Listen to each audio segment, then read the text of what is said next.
Hello, I'm Armin Budish. Welcome to Golden Opportunities. Today, this new year, resolve to keep your heart healthy with tips from our doctor. When good credit marries into bad credit, it can cause trouble. We've got some marital money advice. Veterans face many hardships, not the least being an increased risk of disease. You may not realize it, but there are benefits and compensation available. We'll help you give your grandchildren gifts that keep on giving. And the state is taking people's homes illegally. Find out the latest. It's the new year. Have no fear. We've got the best new tips to help you get into high gear. So pull up a chair and join us at our kitchen table for Golden Opportunities.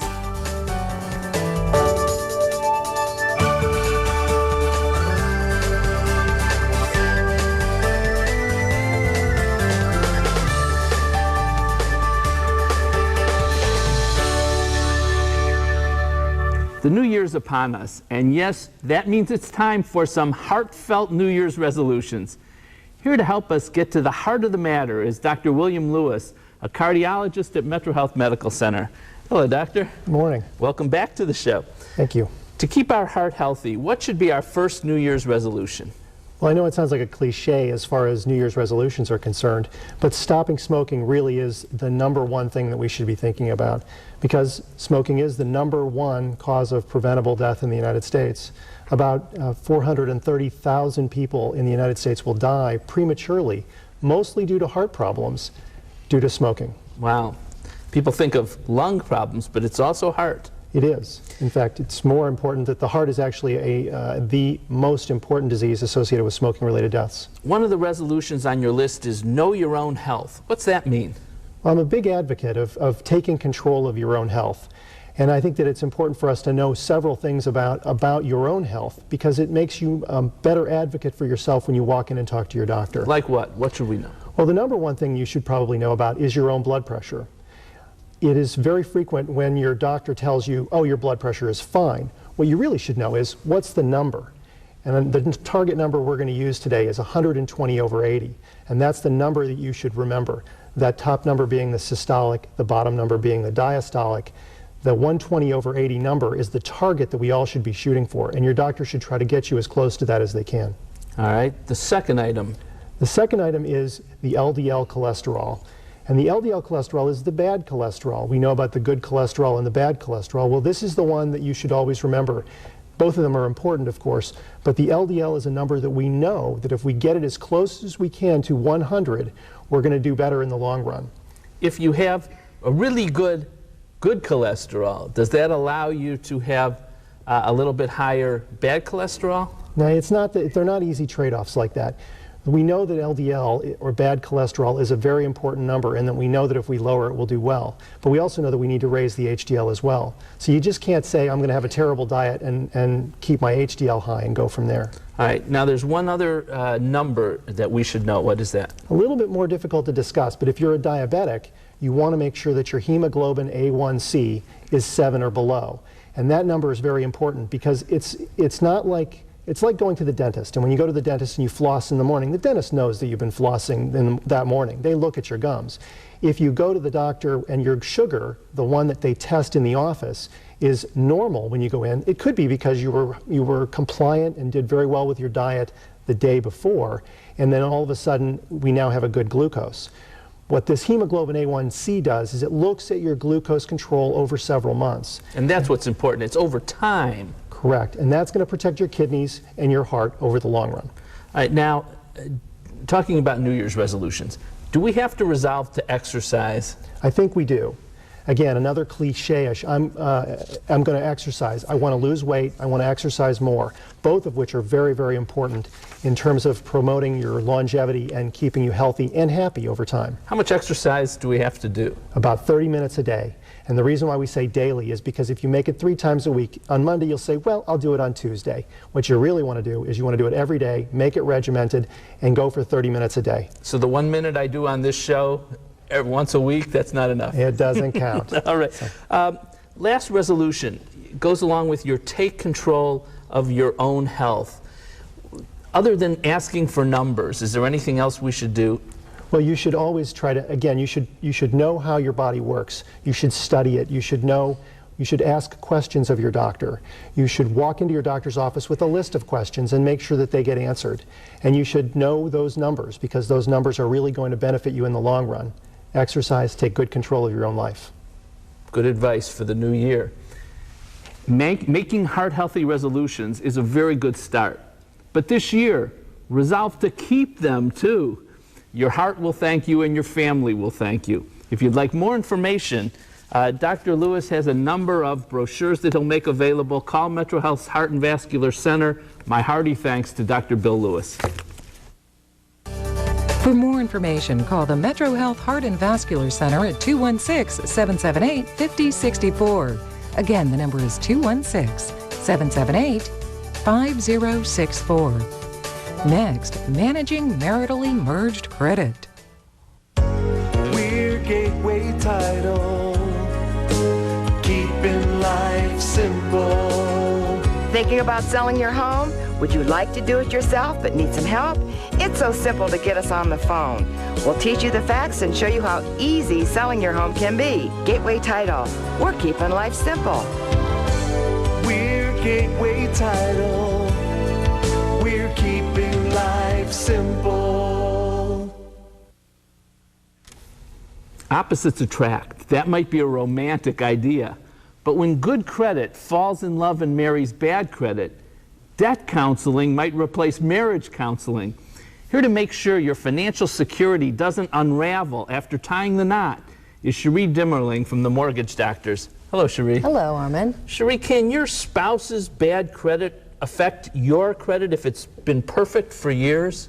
Unfortunately, it can, unless you keep all your accounts separate, and that means your checking and savings and credit cards, keep them separate. Even one joint checking account, does that really make a difference?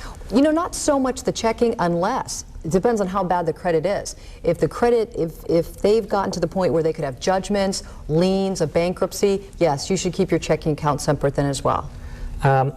If you're making a big purchase, let's say a house, and you're married, you know, most people want to buy the home together. Some people have to buy it together for purposes of having their income. Is that going to be a problem if your spouse has bad credit? It does, and you're better off, if one person has significantly better credit than the other person, you're better keeping them off the mortgage note, because it's going to affect the type of loan, the rates you're going to get, and how much you're going to pay for the loan.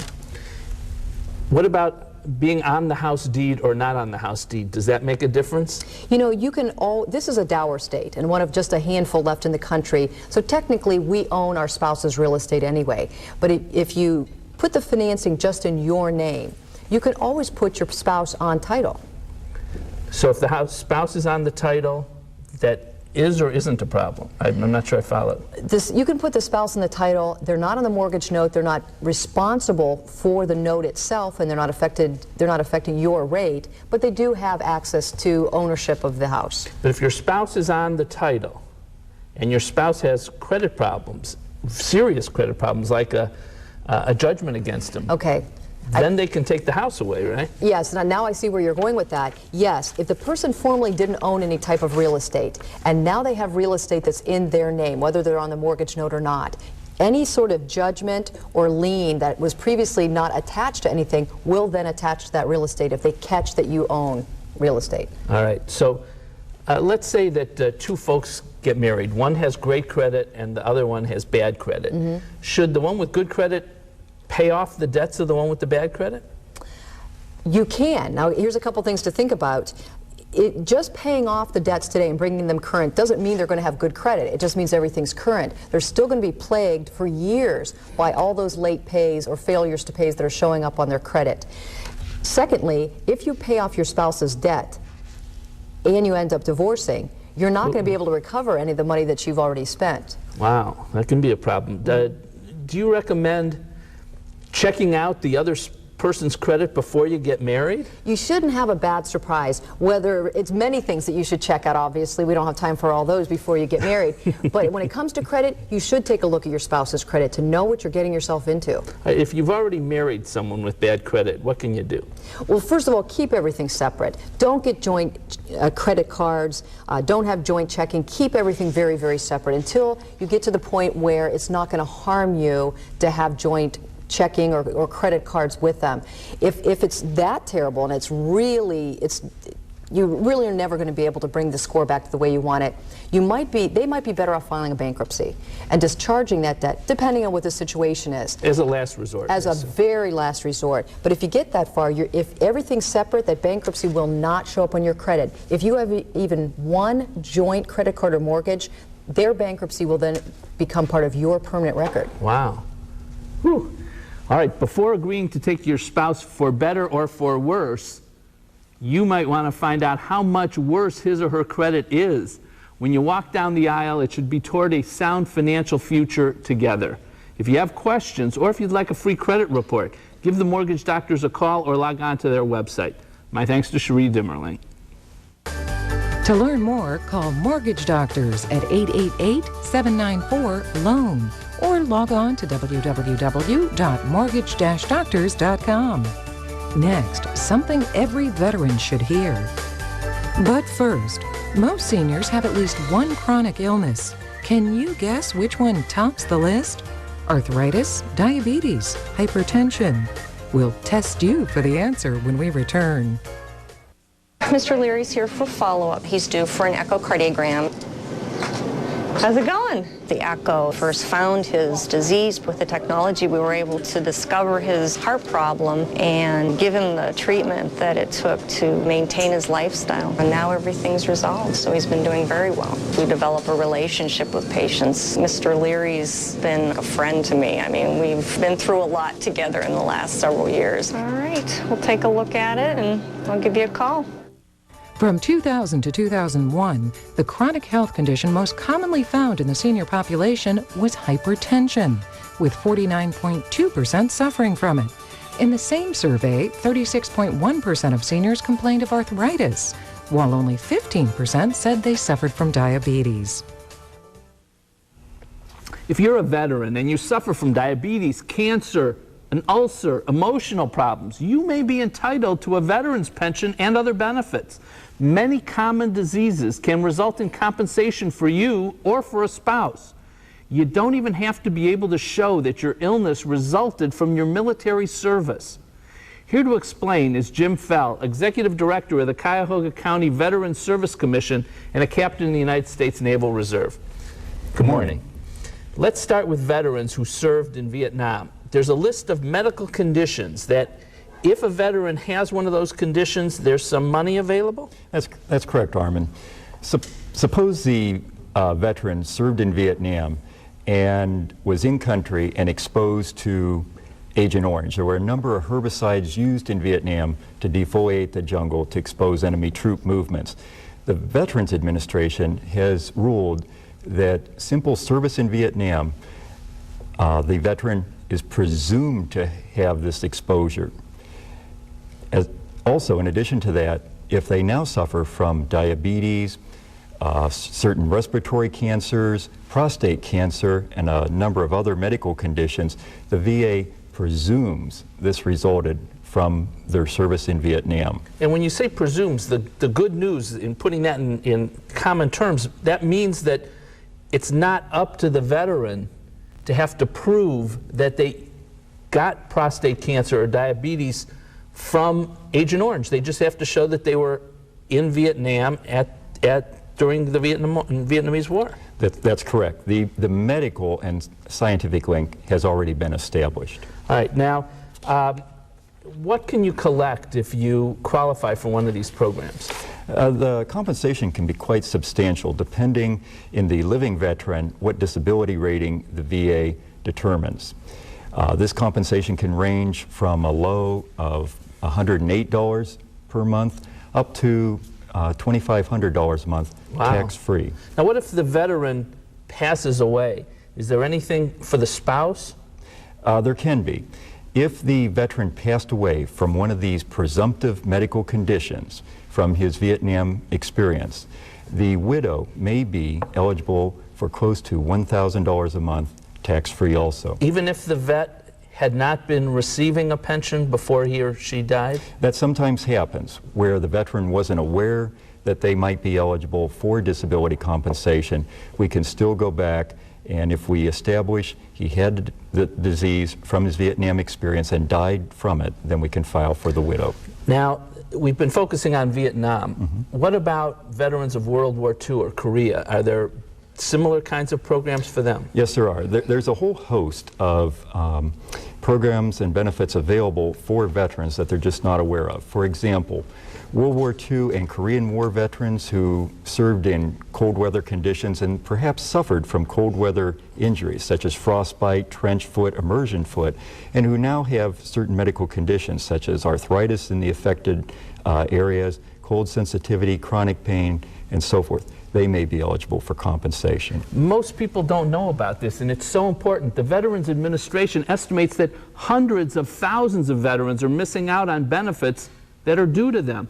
If you're a veteran and you're suffering from any serious illness, contact the Veterans Service Commission. They'll talk with you, they'll work with you, they'll even help you file all the necessary paperwork. They want to help. Give them a call. My thanks to Jim Fell.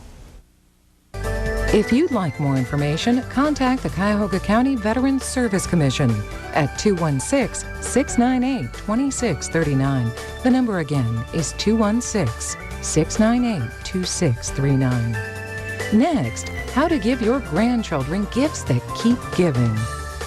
It's time to get up and go. An exercise minute on golden opportunities. Today's exercise involves using the gym ball to strengthen the back as well as the stomach and also the upper back. You ready, Armin? I'm ready. What Armin's going to do is just roll out onto the ball almost in a push-up position. He's going to take his arms off. And now what he's going to do is just raise them up and down, Armin. Up and down. Kick it. And what he's trying to do is stabilize himself. Move your arms up. Bring the arms up and down, Armin. Hold yourself still. My mom's kicking it. Okay? And what you want to do is you'll feel this through your back as well as in the shoulder blade area. So you'll be able to get up and go. If you'd like to receive a copy of the exercises featured on Get Up and Go, call our kitchen conversation line at 1-877-765-1543 and leave us your name and address. That wasn't really me doing those exercises. That's my stunt double. The Super Bowl season of gift giving is over. You may have spent hundreds of dollars on presents for those wonderful grandchildren, and they may already be tired of them. Don't despair. You can do better next year by giving gifts that last for years. And now is the ideal time to plan.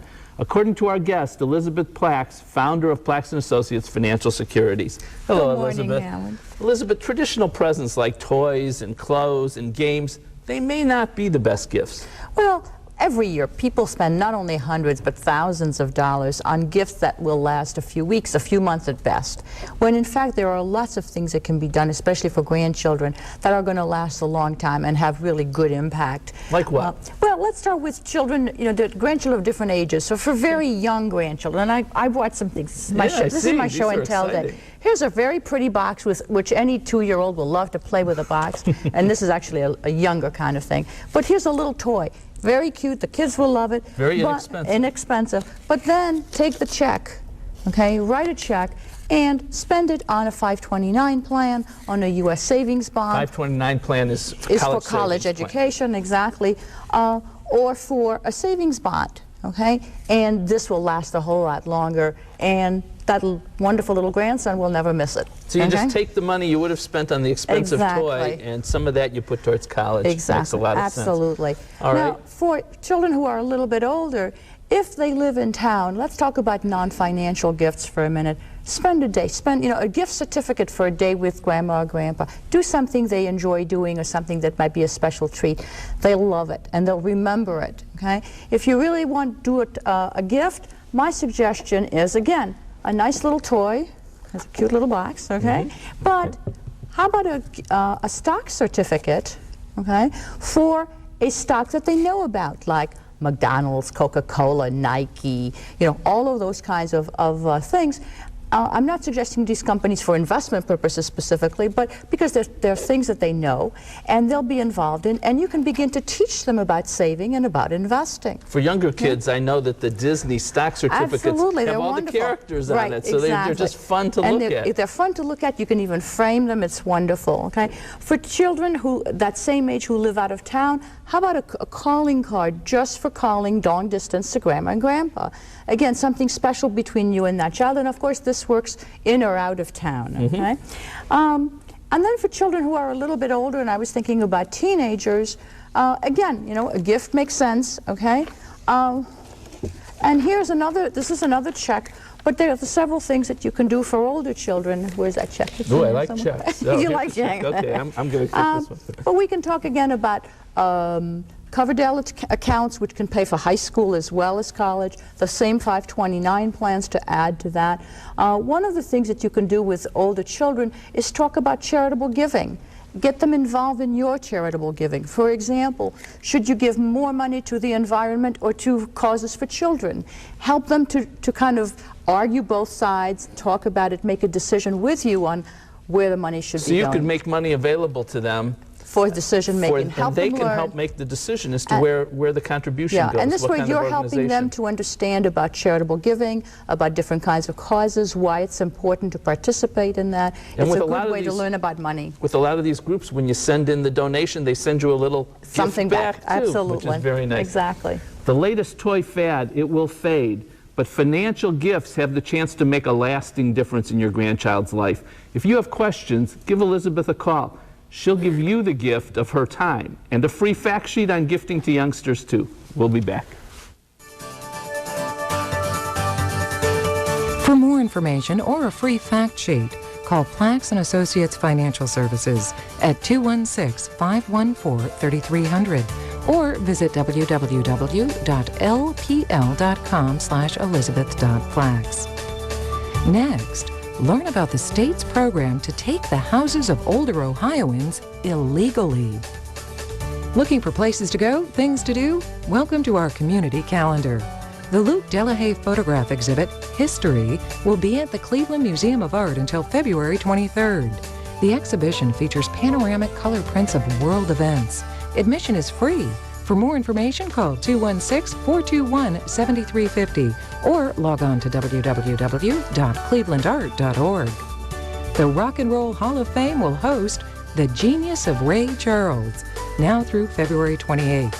Among the items that will be on display are a selection of Charles's collection of awards, his famed stage wardrobe, selections from his Braille library, those famous shades, and original instruments from his private studio and more.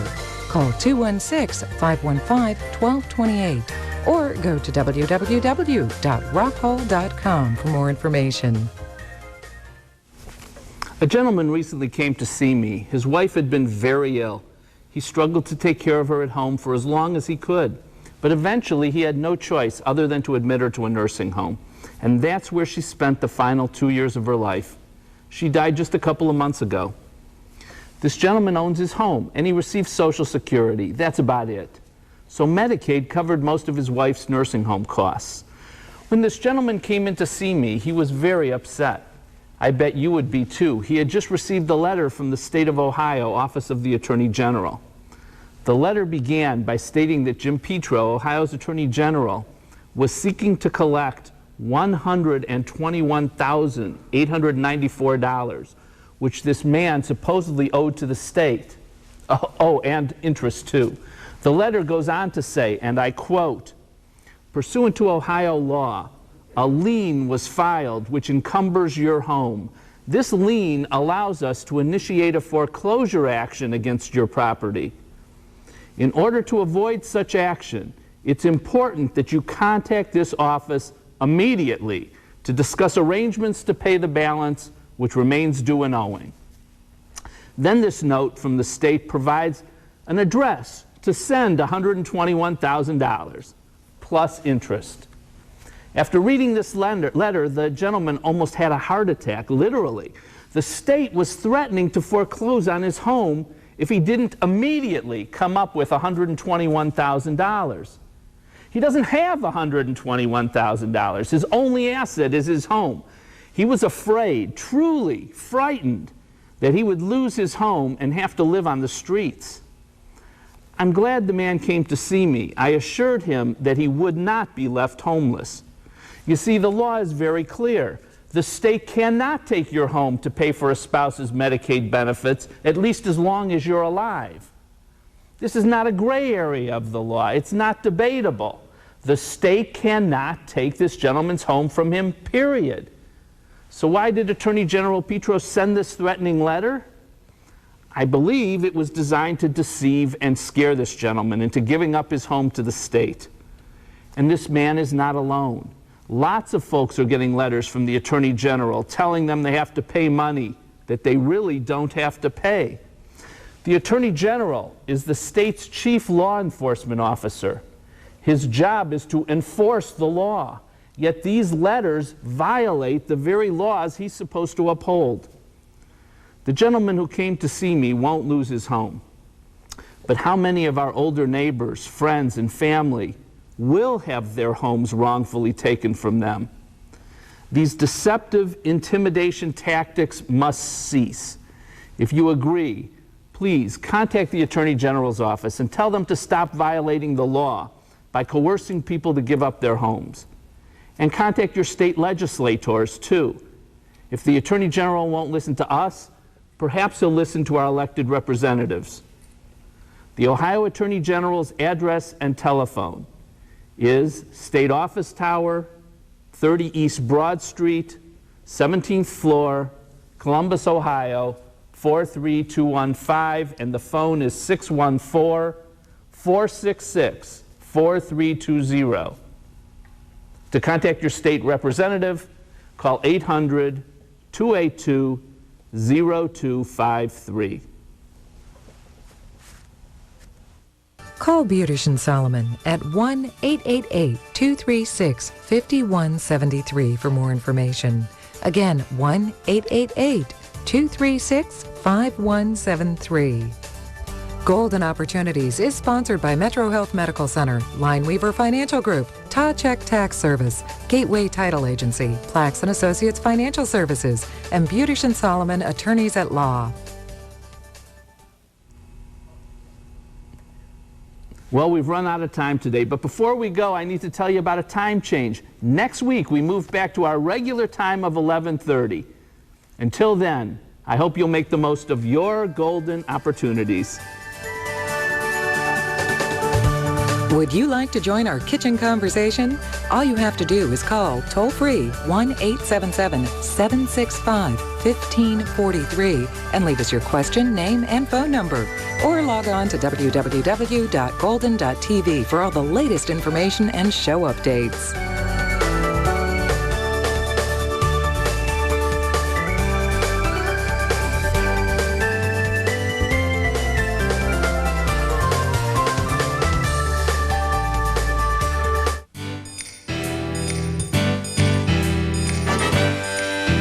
Head over to Subway for dinner and pick up 4 of your favorite 6-inch subs for $10.99 after 4. That's 4 of your favorite 6-inch subs for $10.99 after 4 p.m. at Subway.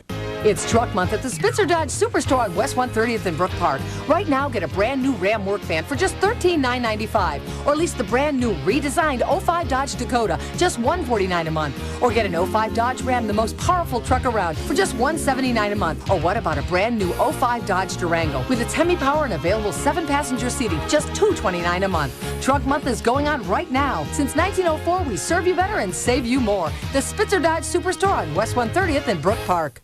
Getting married? Congratulations! Please join Laura Salkin Bridals, Tuxedo Junction, and 12th Street Florist for our annual bridal show at the Hilton in Beechwood on Sunday, January 16th. It's the bridal spectacular of the year. Brides, bridesmaids, mother of the brides and grooms. Meet Laura and the bridal experts to plan the wedding of your dreams. See a spectacular bridal show by Laura Salkin in Tuxedo Junction. A free bridal gown to one lucky winner. Call 216-921-2500 for reservations. How did you see 2004? At Channel 3, we saw things that made us wonder. Made us angry. Made us smile. We saw people who made us believe. Issues that made us think. We put our mission into words and those words into action. We didn't see eye to eye with everyone. But we feel privileged to tell your stories and are inspired by your courage and caring. What will 2005 look like? We're keeping our eyes open. Join us.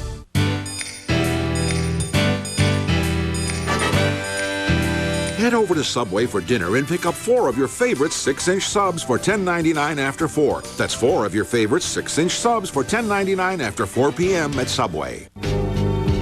Tim White, Channel 3 News.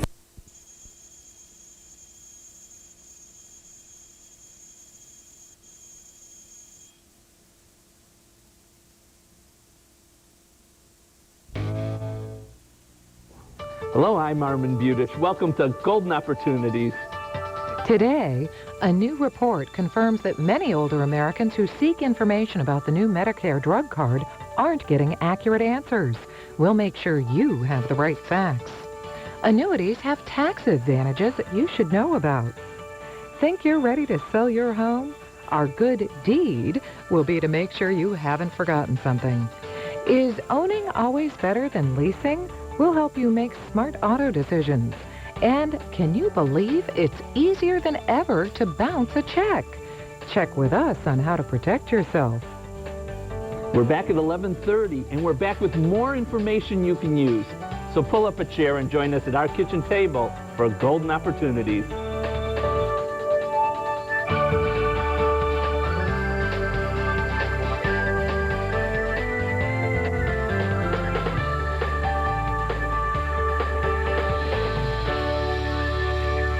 Prescription drugs are expensive. Now, if someone offered you $600 to pay for your medications with no strings attached, you would take it, right? Of course you would. Yet thousands of folks in Northeast Ohio are not taking the free money that's being offered by Uncle Sam. Here to explain how you might get $600 free is Candace Carmichael, manager of the Metro Health Advantage Seniors Program, and Jane Fumick, director of the Cleveland Department of Aging. Good morning. Good morning. Who can get $600 free? Armin, individuals that are on Medicare beneficiaries that do not have insurance coverage that pays for their prescription drugs or Medicaid paying for their prescription drugs, and who meet specific income criteria. And that is, for a single person, you need to have $12,569 a year or less. And for a couple, it's $16,862 a year or less. If you have less than those amounts of income, yes, you can then qualify for $600. As long as you're on Medicare and you do not have other coverage. Is there a deadline to apply for this program? In order to get the full $600, individuals need to be enrolled by March 31st, and then you would get the $600. After that, it goes down by $150 each quarter during 2005. So we're anxious for, this is a modest, lower income group, to get this benefit while they can get the full $600 credit. Now this $600 is part of the prescription drug card that we read about, that we heard about with the new Medicare law. Is there a cost to get this card? If you qualify for the $600 credit, then the cost for the card is waived. So there would not be a cost for it if you meet that specific criteria. All right. How does the card actually work? You apply, you get this card, somehow it's got $600 in it. Okay. What do you do with the card? When you get your card and you go into the pharmacy, you'll take the card up and give it to the pharmacist for your prescription. You will have to pay a small copay. It'll either be 5% or 10% depending upon what your annual income is. You pay the small copayment, and then the rest of the cost of the prescription is put on the card, and so it actually comes off the $600. So the card's like a little bit like an ATM card. It just takes the money off the card. Yes, kind of like a gift card, okay, and until you use up the $600. All right, and you're paying only a small amount as you use this card? Yes. All right. Now, one of the things that's been confusing about these prescription drug cards is that there's so many of them.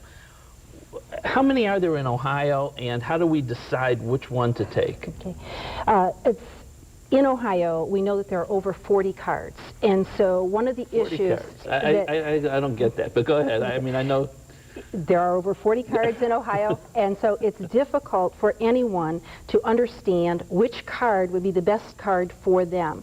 So we are fortunate that the National Council on Aging developed a computerized tool which we use, and so that we can help a senior or a younger Medicare beneficiary determine which of the prescription drug cards is the best one for them. Based on and we, as the Benefits Coalition, you're with the Cleveland Department of Aging, but there's a coalition of groups, and your organization will help people figure out the right card and get their $600. That's correct. And if we belong to, Candace, you've been so quiet, if we belong to Metro Health, there's a little even more simple approach. At Metro Health, we have one pharmacy, and we honor 5 cards. So the patient or the person seeking out a prescription discount can come into the Metro Health Advantage office, and we're able to sit down, explain it to them, fill out the application, and send them on their way. It takes less than 5 minutes. So either one of you will be very helpful to people. You'll sit down with them, help them pick the card, and help them actually do the application. Absolutely. Great. These benefits, they're not just smoke and mirrors. $600 free can make a real difference. There are knowledgeable people who are willing to help you get this money. Call the numbers that are up next. My thanks to Candace Carmichael and Jane Fumick. For help in filling out the application or for the $600 prescription drug credit, call the Greater Cleveland Access to Benefits Coalition at 1-866-885-1650. If you belong to Metro Health, call the Metro Health Advantage line at 216-778-3004. Next, a new look at the tax advantages of annuities. We're Gateway Title, keeping life simple. Thinking about selling your home? Would you like to do it yourself but need some help? It's so simple to get us on the phone. We'll teach you the facts and show you how easy selling your home can be. Title. We're keeping life simple. We're Gateway Title, we're keeping life simple. There's lots of hype around annuities, but what are the facts? Can they help you keep more of your money at tax time? Here to explain is Tony Mercuri from Tachek Tax Service. Hello, Tony. Hi, Armand. What is an annuity? Well, essentially an annuity is a tax-deferred investment vehicle sponsored by insurance companies. Real basically, there are essentially 3 types that folks will use. One is what they'll call fixed annuity, which works like a CD, guaranteed interest, guaranteed principal. And there's a variable annuity, which the rate you get on that depends on the performance of the variable annuity sub-accounts, more like a mutual fund performance. And then there's also what they call equity indexed annuities, where your return is based on, is in relationship to one of the indexes. Do annuities offer tax benefits? Yes. The biggest tax benefit to the annuities are they grow tax deferred. So you don't have to pay taxes while the money is growing. Like an IRA? Yes, very similar to an IRA. And one of the big benefits for a lot of folks, if you're retired, it's nice to have some money in an annuity because that could then lower your taxable income, which may lower the tax on your Social Security if you're paying tax on Social Security. So that's a good tax benefit. Because the tax on Social Security is based on your income. Exactly, and that interest would not be included. All right. When do you actually pay tax on an annuity? It's not tax-free. No, and there's a big difference there. It's tax deferred. You'll pay the tax when you take the money out and use it. All right. When you take the money out, is it all taxed, and is it taxed at what rate? Okay. Well, it depends. If it's an IRA annuity, then it goes by IRA tax legislation, which means, yes, all of it would be taxed. However, if it's what they call a non-qualified annuity or a non-IRA, then you're only taxed on the growth that you take out. And what's the rate? That's going to depend on your income tax rate. If you're in the 15% bracket and you're going to take this out, you're going to pay 15% tax. When you take it out, it's taxed at whatever your regular income tax rates are then? That is correct. All right, let's take an example. You purchase an annuity, you take some money out, tell us how the tax would actually work in practice. Okay, let's say you purchased an annuity for $30,000. And over time, that annuity then grew to $45,000. You would then, and if you liquidated that annuity at that time, you would have $15,000 of growth, and you would pay tax only on that $15,000. All right, now take the same example, but let's say you only take out $5,000. Okay. Are you taking out the tax portion, or are you taking out the portion that's not going to be taxed? Unfortunately, you're taking out the tax portion. Okay. Is everything you take out until you reach the growth tax? Is that the way it works? Correct. Okay. When you reach 70 and a half, do you have to start taking certain amounts out from an annuity like you do with an IRA? No, again, that goes back to IRA rules. If it's an IRA, yes, you have to take your required minimum distribution. If it's a non-qualified, no. If you just bought the annuity, you don't have to do it. Correct. Okay. As Tony's explained, annuities offer some nice tax advantages. They also have tax disadvantages, and Tony's going to come back next week to talk about those. In the meantime, if you'd like a free annuity tax analysis, give Tony Mercury a call. There's more coming in a moment. For more information, call Ta-Check Tax Service at 216-398-4333. The number again is 216-398-4333. Next, are you really ready to sell your home? Maybe not. But first, the classic TV program Gilligan's Island first aired in the 1960s, but reruns have made us all familiar with the characters who boarded the minnow. Or have they? Which of the following was not the name of one of the castaways? Grant Summers, Jonas Grumby, Roy Hinckley. We won't leave you stranded. We'll come to the rescue with the answer when we return.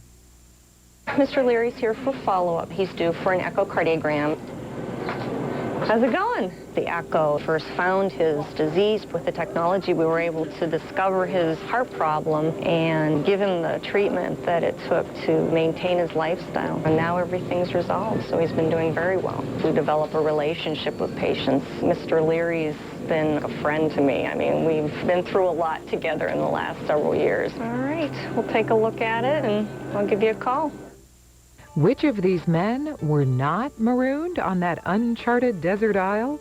The answer is Grant Summers, though Ginger Grant and Marianne Summers both were. Jonas Grumby was better known to viewers as the Skipper, while Roy Hinckley was the real name of the professor. Today we're going to do a good deed for you by making sure that you have a good deed when you go to sell your home. Lots of folks have home title or deed problems and don't even know it. Here to make sure title or deed problems don't spoil your sale is Rachel Torchia from Gateway Title. And Rachel, indeed, is an expert in deeds. Good morning. Hello, Rachel. Rachel, the holidays are now over, and people are starting to focus on selling homes. Lots of people end up getting derailed in their home sale because of title problems. Isn't that right? Yes, and it's something they don't even think about. They think about the repairs and, you know, and getting everything cleaned out and all that, but they don't think about, that's about the house. They need to think about the title itself. That's part of it, and if that's not clean, they Big can't problems. sell. Yeah. Okay. You've prepared a deed preparation checklist that I want to go through. This is a great checklist to help our viewers avoid problems. Let's start with your first one, which is, have you paid off or refinanced your mortgage? Tell us why that's important. But that can be a problem. It's great if you've paid off. You know, a lot of people have paid off their mortgages. However, there's a thing called a release. And the release is what removes cancels that mortgage out from your record. Well, if it's never recorded, it stays there. Sometimes people get it in the mail and they're supposed to record it and they don't realize it. They save it as a souvenir and then they kind of throw it away, and then you have to track it down. You have to go back and get all the papers so that it can be released from the record, the chain of title. And when you say it has to be recorded, is that with the county recorder? Yes, yes, yes. Now, your second item, did you take title with a quitclaim deed? Right, well, it's really simple, but that's really the simple lowest form of having title to a property, because when you accept a quitclaim deed, you get the title and everything that's on it, good and bad and ugly, sometimes very ugly. Sometimes it's been quit claimed with family members back and forth so many times, you don't even have 100% of it, you don't even own it. That means you can't really sell it if you don't own the whole thing. And then you have to track down and figure out where was this mistake made with quit claiming this deed back and forth. Oh, and I know I've had people come into my office and we're trying to just make a simple sale or simple transfer, and you can't do it because it's so messed up. Right. Has a judgment lien been filed?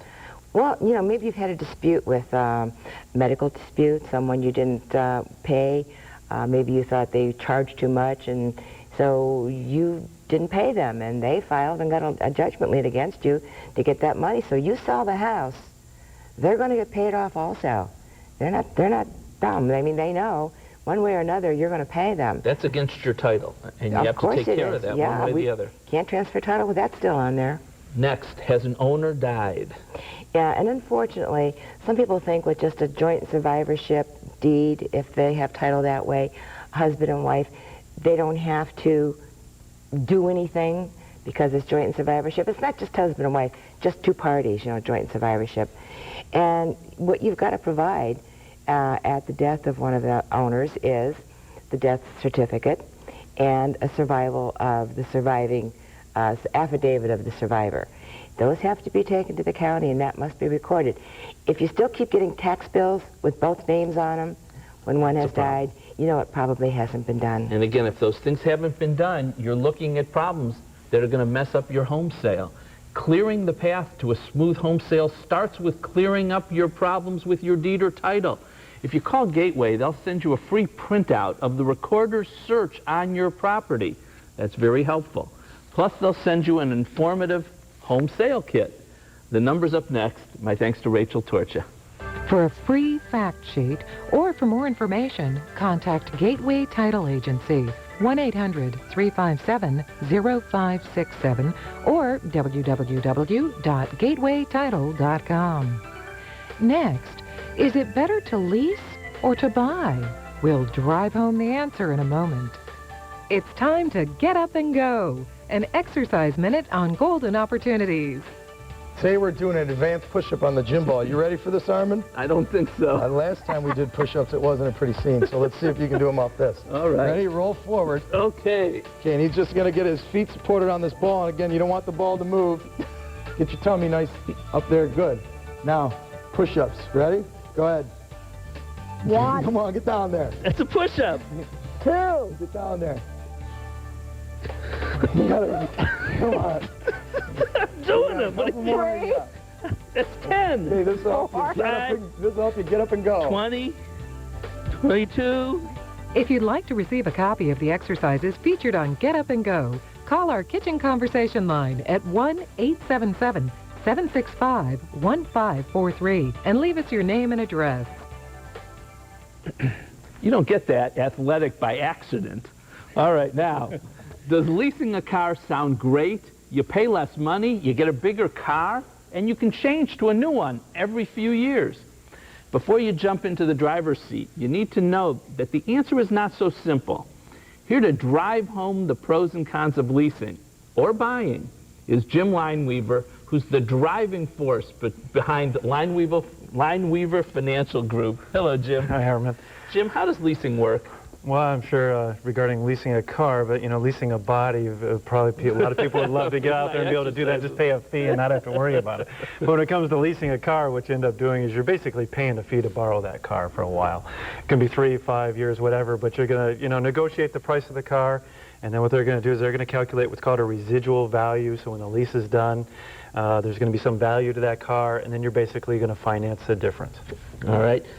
Advantages. Leasing does have some advantages. What are those? Yeah, it does. You know, a lot of times even in, you know, bad weather around in the winters and stuff, people want to make sure their car's reliable and everything. And a lot of times when you have a new car that's going to turn over every 2 or 3 years, you're usually not going to have too many mechanical problems with it. And if you do, it's all going to be under warranty, fixed expense. You don't have to pay for, you know, you've got to pay for the lease, but you don't have to really pay for any repairs.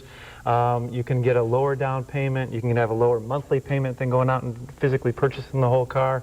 So there are some advantages to leasing. Oh, those things all sound good. Are there disadvantages? There is. You got to be careful because, you know, cars are being made better every day and they last longer and longer. And if you're out there, you're only driving a few miles a year, chances are, you know, you have an opportunity to really hold on to a car for maybe 8, 10 years, well long past the life of the lease. What also happens, though, if you're the opposite and you're traveling a lot and you got to drive that car a lot of times what they'll do is they're going to put a limit on the amount of miles that you can have in any one year. And if you go over that, you're really going to get nailed with some pretty serious penalties. So you got to be careful. Now, there's something also about insurance, extra insurance if you lease. Tell me about that. Yeah, there is, and you got to be really careful with this. It's called gap insurance. What happens is, you know, is usually when you buy or drive a new car right off the lot, it's going to depreciate immediately because it becomes a used car. Nobody wants to buy it as a new car anymore. So let's say you had a $20,000 car that you just purchased through a lease. You drive it off the lot, and all of a sudden you get in an accident. Well, the insurance company is going to say, well, now it's a used car. And it's not a new car. So they may only give you $18,000, but you just drove it off the lot for $20,000. So somebody's going to have to make up that difference. You mean the insurance isn't going to pay for, the insurance will only pay for the 18, but you may still owe 20 on your lease. Yeah.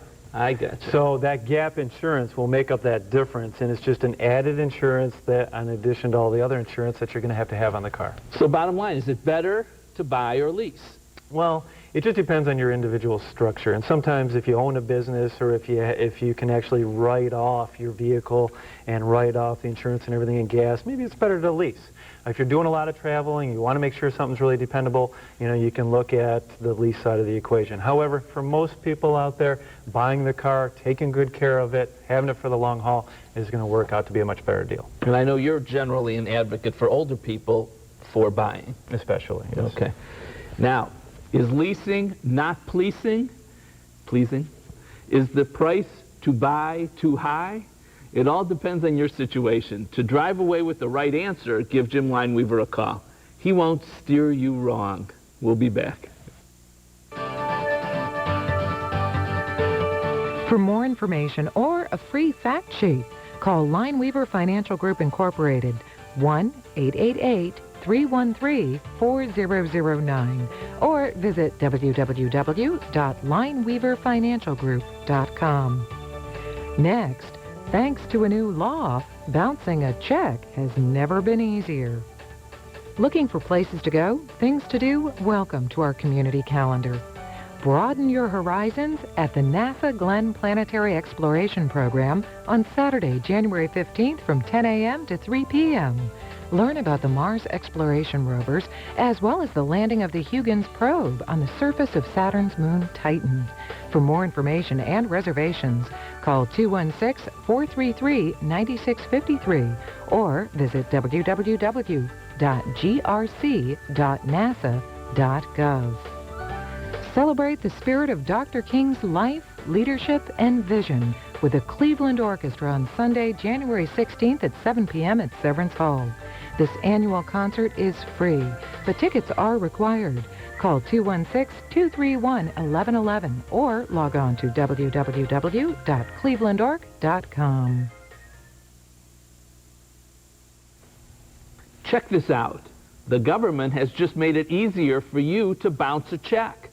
And as you may already know, bouncing a check can be costly. Have you ever written a check knowing that you didn't have enough in your account to cover it? I'll bet you have. Come on.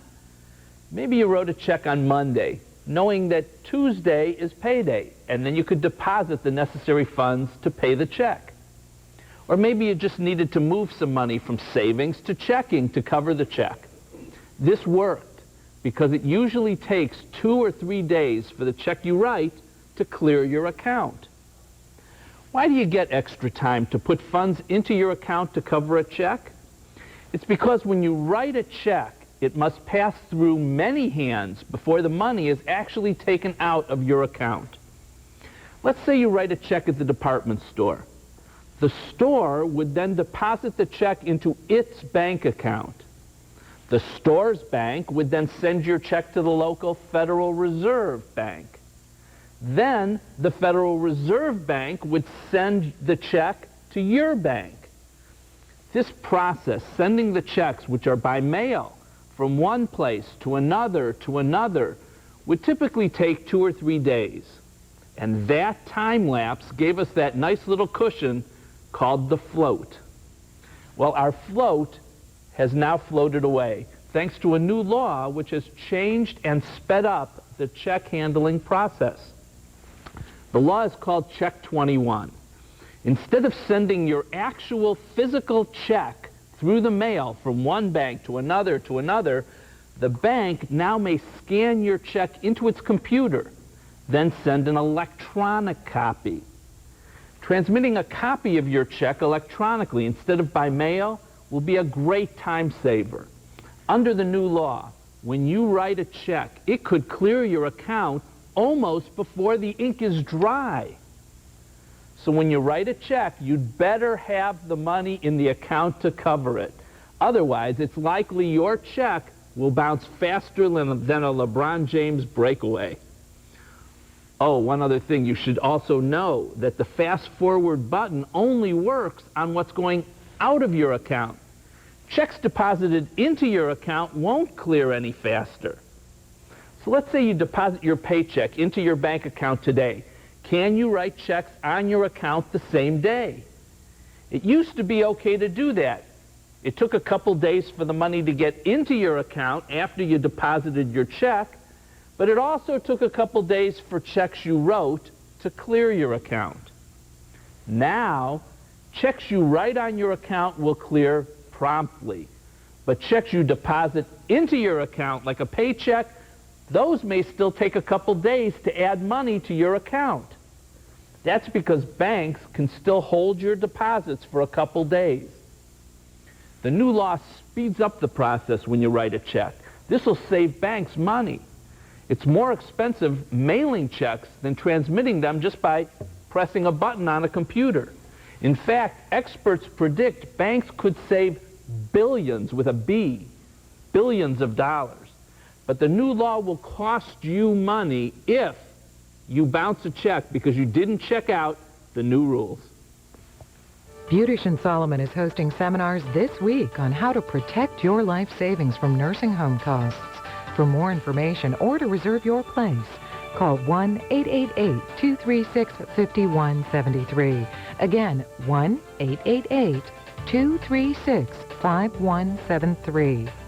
Golden Opportunities is sponsored by Metro Health Medical Center, Lineweaver Financial Group, Ta-Check Tax Service, Gateway Title Agency, Plax & Associates Financial Services, and Beautician Solomon Attorneys at Law. We're out of time this week, but not to worry. We'll be back next week at 11:30 with a whole new show. Come take an armchair trip back in time when we revisit some memorable books from your childhood. Today we heard about tax advantages of annuities, but there's a flip side too. Next week we'll learn about the disadvantages. The price of prescription drugs can be tough to swallow, but for some seniors, swallowing literally gets more difficult with age. So join us next Sunday. And until then, be sure to make the most of your golden opportunities. Would you like to join our kitchen conversation? All you have to do is call toll-free 1-877-765-1543 and leave us your question, name, and phone number. Or log on to www.golden.tv for all the latest information and show updates.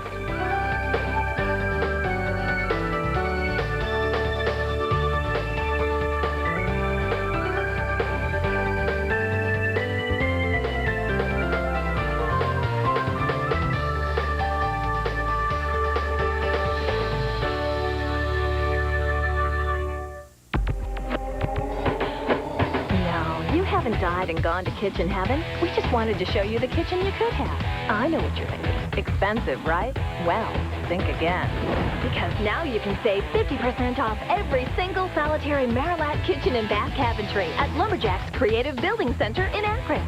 It's our once-a-year 50% off Marilat cabinetry sale where complete remodeling and design is available. Now, only at Lumberjack's Creative Building Center in Akron. Ringing telephones are nothing new at a Safe Auto call center. 24 hours a day, drivers call from around the nation for immediate coverage. Because without it, they run the risk of paying heavy fines, or worse, having their car impounded. That's right. And hearing a tow truck hooking up to your car is the ultimate feeling of helplessness. And worse, there's nothing you can do to stop it. Unless you act now. Representatives are standing by. Will you be our next caller? 1-800-SAFE-AUTO. We keep you legal for less. Getting married? Congratulations! Please join Laura Salkin Bridals, Tuxedo Junction, and 12th Street Florist for our annual bridal show at the Hilton in Beechwood on Sunday, January 16th. It's the bridal spectacular of the year. Brides, bridesmaids, mother of the brides and grooms. Meet Laura and the bridal experts to plan the wedding of your dreams. See a spectacular bridal show by Laura Salkin in Tuxedo Junction. A free bridal gown to one lucky winner. Call 216-921-2500 for reservations. Hi, I'm Julie Ween, registered nurse and Sugar Freedom co-owner. If you're on a special diet, have diabetes, celiac disease, or any other related problem, we have the foods that fit your needs.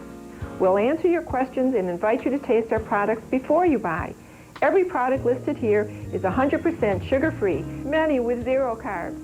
Sugar Freedom, 5696 Mayfield Road in the Greens of Lyndhurst, 440-442-4662. Next on Channel 3 News at noon, Sri Lankans are turning to their faith to help them cope with those devastating tsunamis. Plus, heavy turnout has prompted extended voting hours today in the Middle East. And locally, a family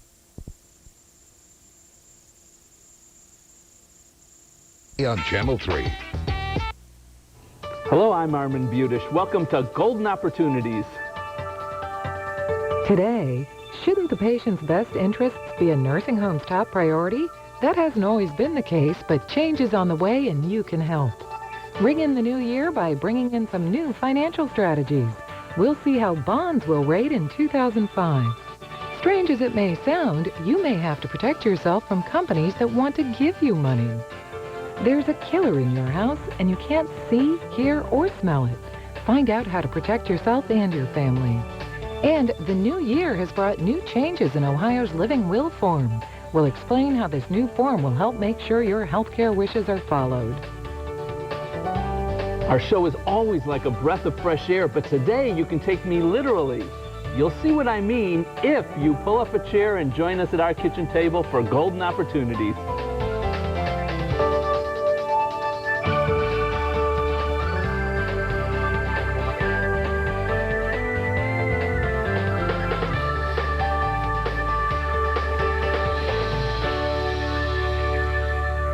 When you're living on your own, you get to decide when to go to bed, when to wake up, what time you want to eat. You're in charge. In a nursing home, residents aren't given such choices, or at least they weren't. Here to explain how care facilities are starting to put the home back in nursing home is Dr. Alice Petroulis, Medical Director of Ohio KeyPro.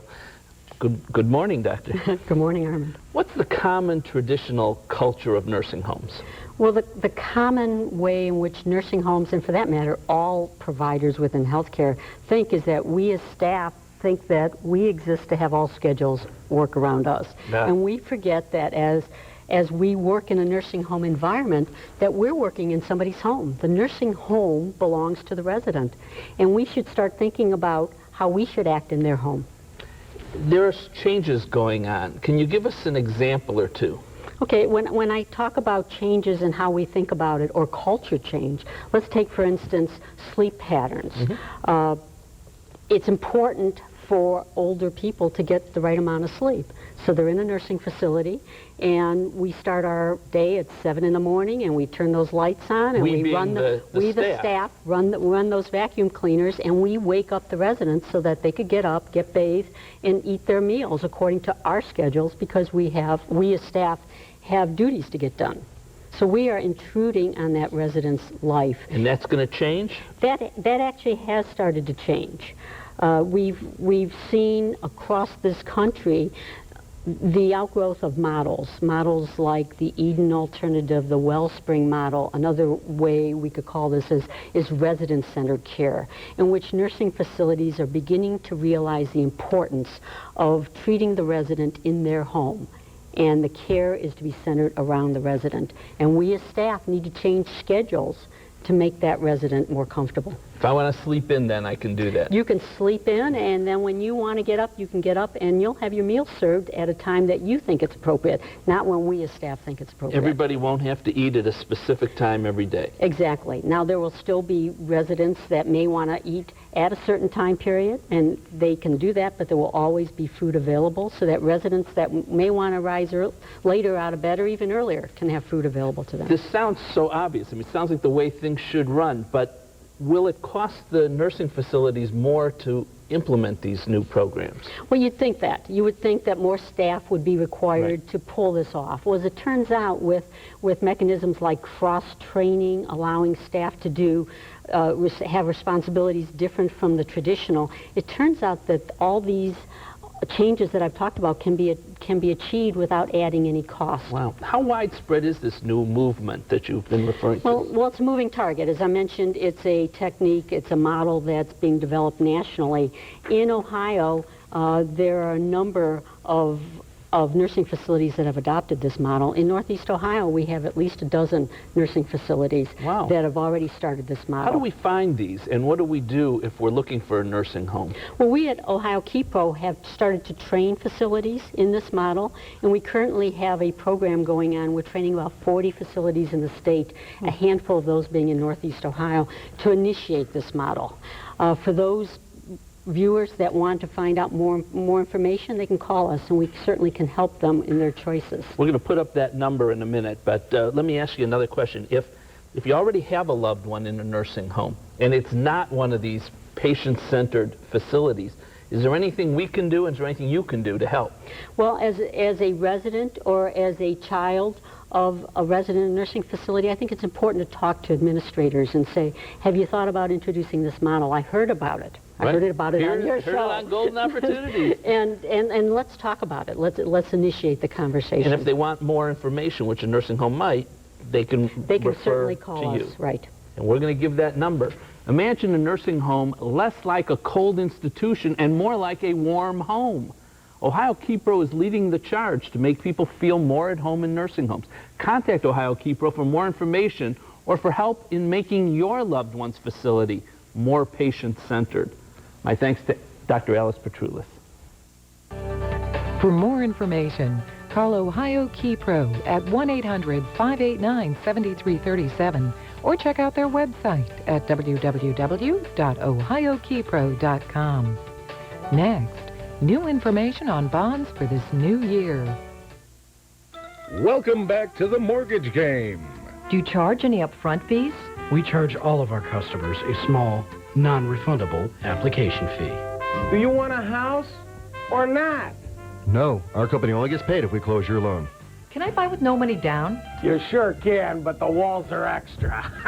We have loans for qualified buyers with no money down. Who do you choose? I want the mortgage doctors. Last year we saw interest rates begin to climb again. Does that spell bad news for bonds? Usually we hear that bond values go down as interest rates go up.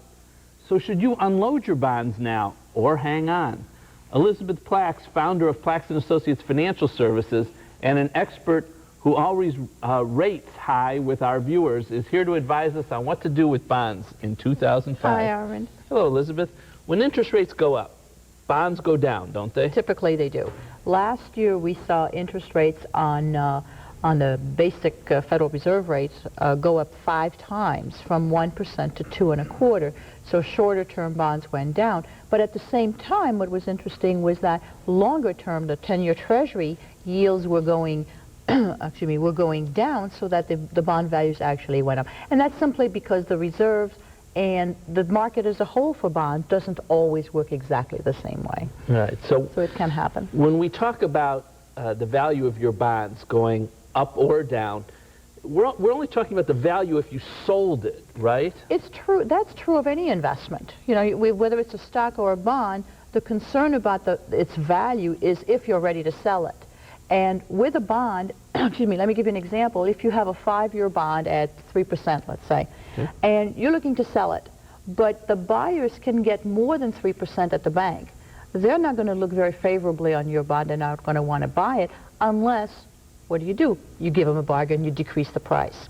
So that's why bond values go down as the interest rates go up. All right, but now you've got this bond that's paying you 3%. And when you bought it, you were very happy with your 3% interest for those years.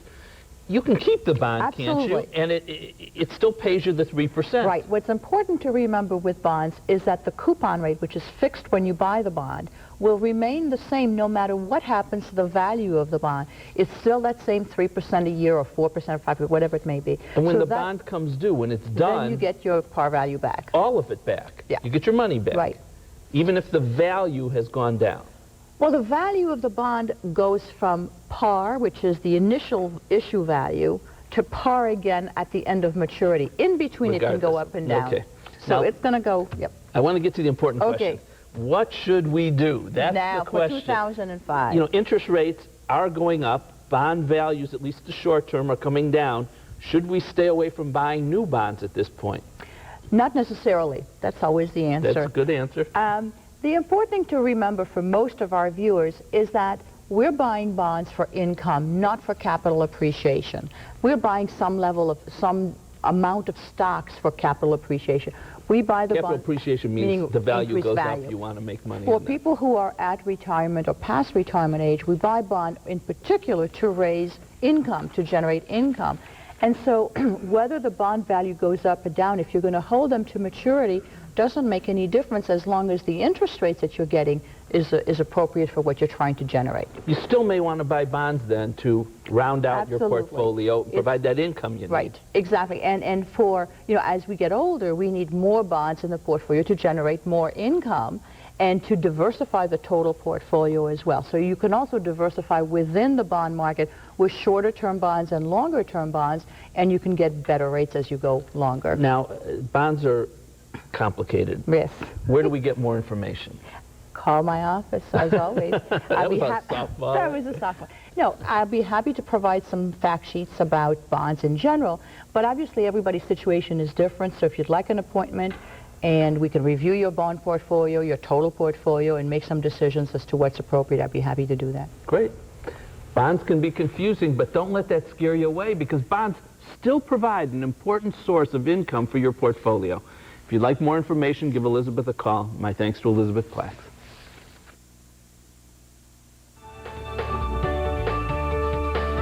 For more information or for a free bond info sheet, call Plax & Associates Financial Services at 216-514-3300 or on the web at www.lpl.com/elizabeth.plax.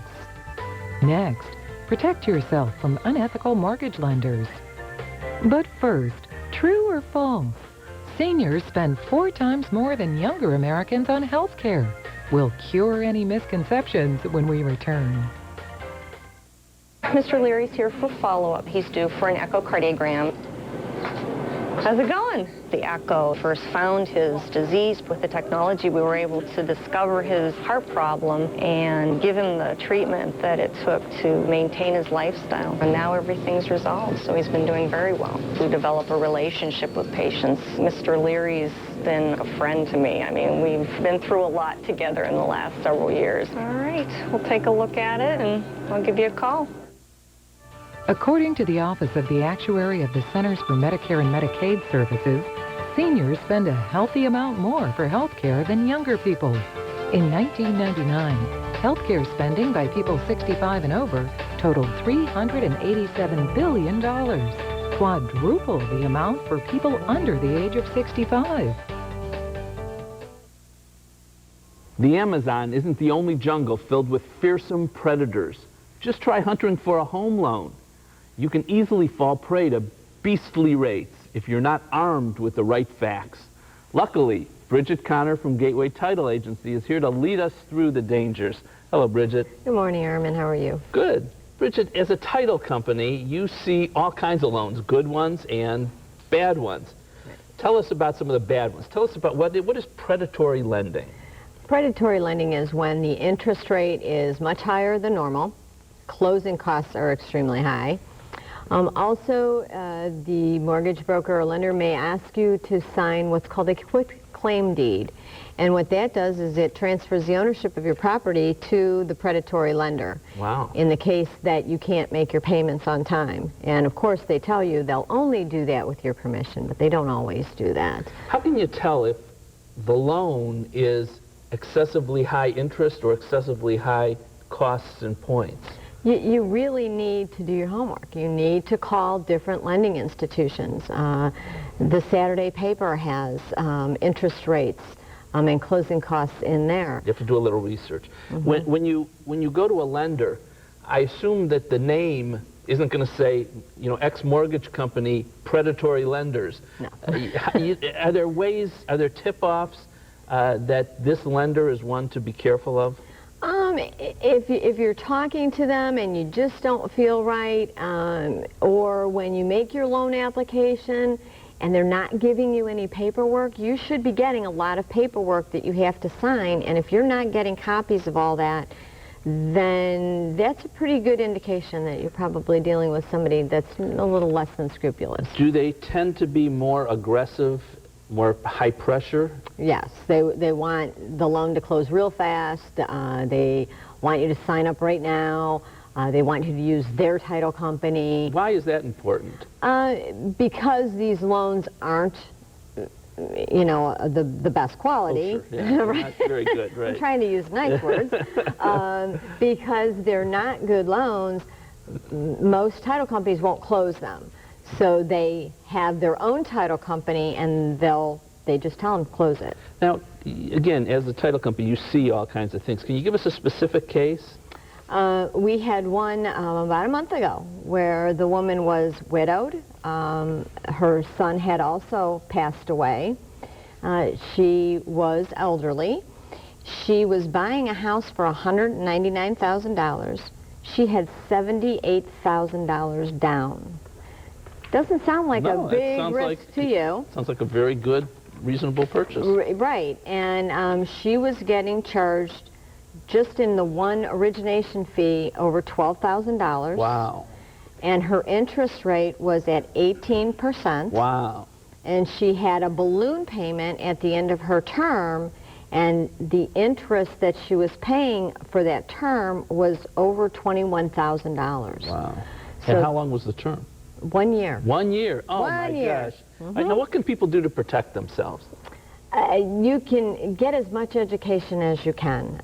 We have closing classes at our title company where you can come in. We talk about what to ask. You have this great little booklet we've talked about before, the closing kit. We do. And get as much information as you can is the bottom line. Absolutely. Don't be a sitting duck for predatory lenders. Get informed, educated, so that you can tell a legitimate lender from a quack. We'll be right back.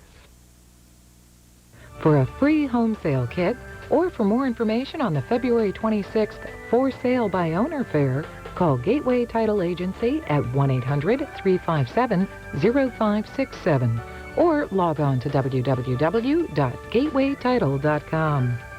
Next, carbon monoxide is a silent killer. Learn how to keep it out of your home. It's time to get up and go. An exercise minute on golden opportunities. Today we're doing a low back flexibility exercise. You guys ready? Ready. It's easy to do at any time. Just sit Indian style, cross your legs. All you're going to do is try to keep your butt on the ground the whole time. All you're doing is leaning to one side and trying to get your nose to your knee. Again, keep that pelvis nice and... It doesn't go. This side goes up. You got to stretch your back out and also help stretch a little bit of your shoulder out here too. Jan, how you doing over there? I'm fine. You're okay? You just want to hold it. You don't want to bounce. I think she does better than me. She's a little more flexible than you, more fit. You do this will help you get up and go. Good job, you guys. If you'd like to receive a copy of the exercises featured on Get Up and Go, call our kitchen conversation line at 1-877-765-1543 and leave us your name and address. They call me the human rubber band.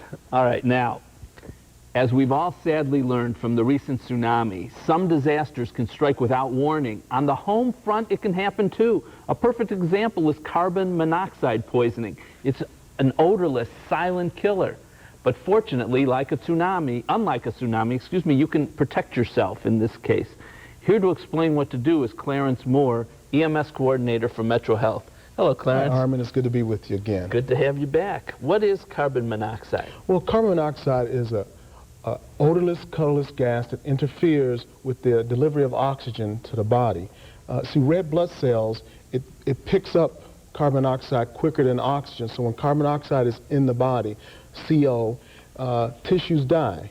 And when tissues die, death People will die. occur. Yes. All right. How does it get into our home? Well, it gets in our home commonly. When we look at it, we talk about our furnace, our boilers, anything that burns gas in our homes, our stoves, fireplace. People sometimes really don't vent or ventilate well their fireplace, so our fireplace is a good one. And also, just common smoking.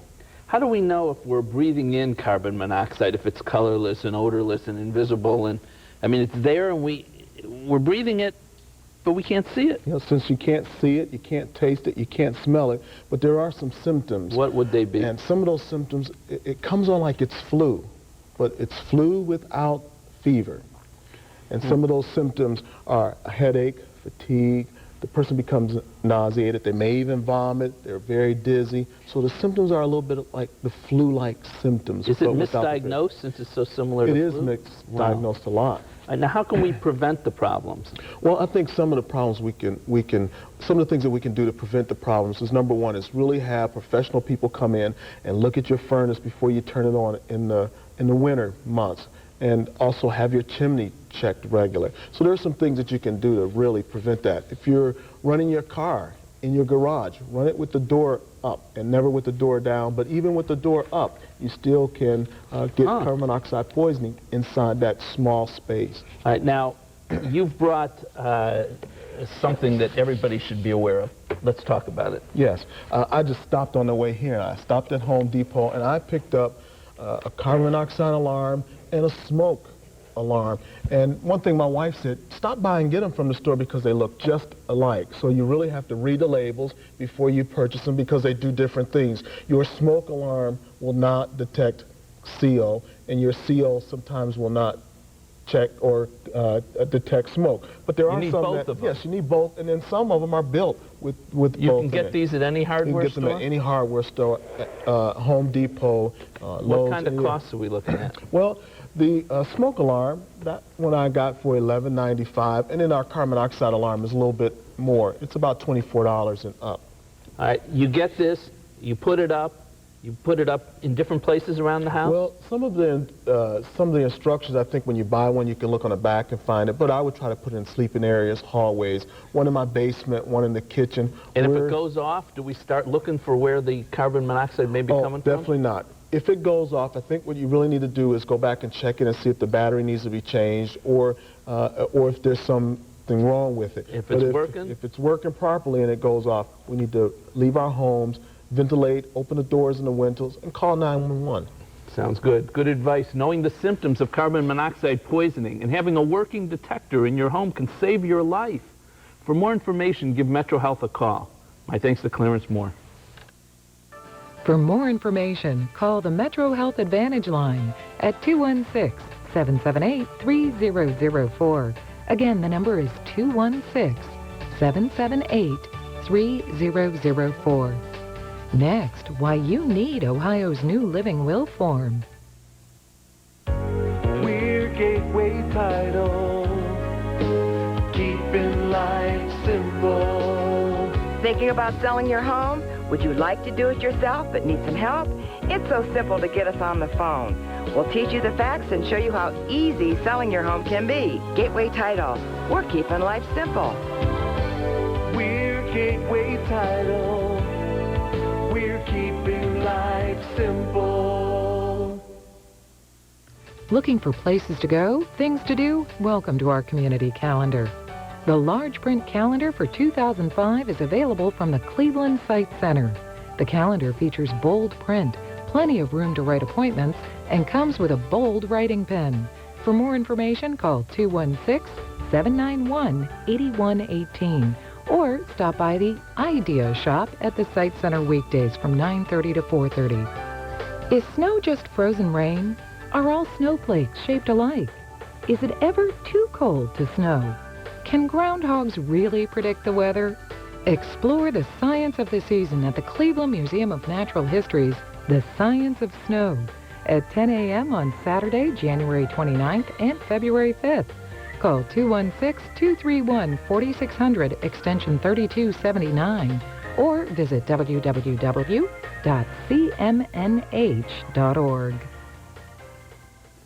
An elderly gentleman came in to see me. His wife had lost consciousness about 7 years earlier. For most of that time, she lay in a nursing home bed, curled up in a fetal position. Medical technology supplied her with water and food through a tube.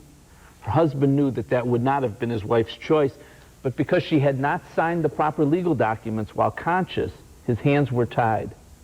Here to help us understand what we can do now to make sure that our health wishes will be followed is my law partner, Jennifer Peck. Hello, Jennifer. Hi, Armand. Jennifer, what's a living will? A living will is basically a document that indicates that you don't want to be kept alive by heroic measures if you're terminally ill or permanently unconscious. And that means, what does permanently unconscious mean, terminally ill? What that means is basically the two physicians have certified that you're never going to recover, that you don't have any brain functioning at all, and you're never going to wake up. Is there a form that we can use for the living will?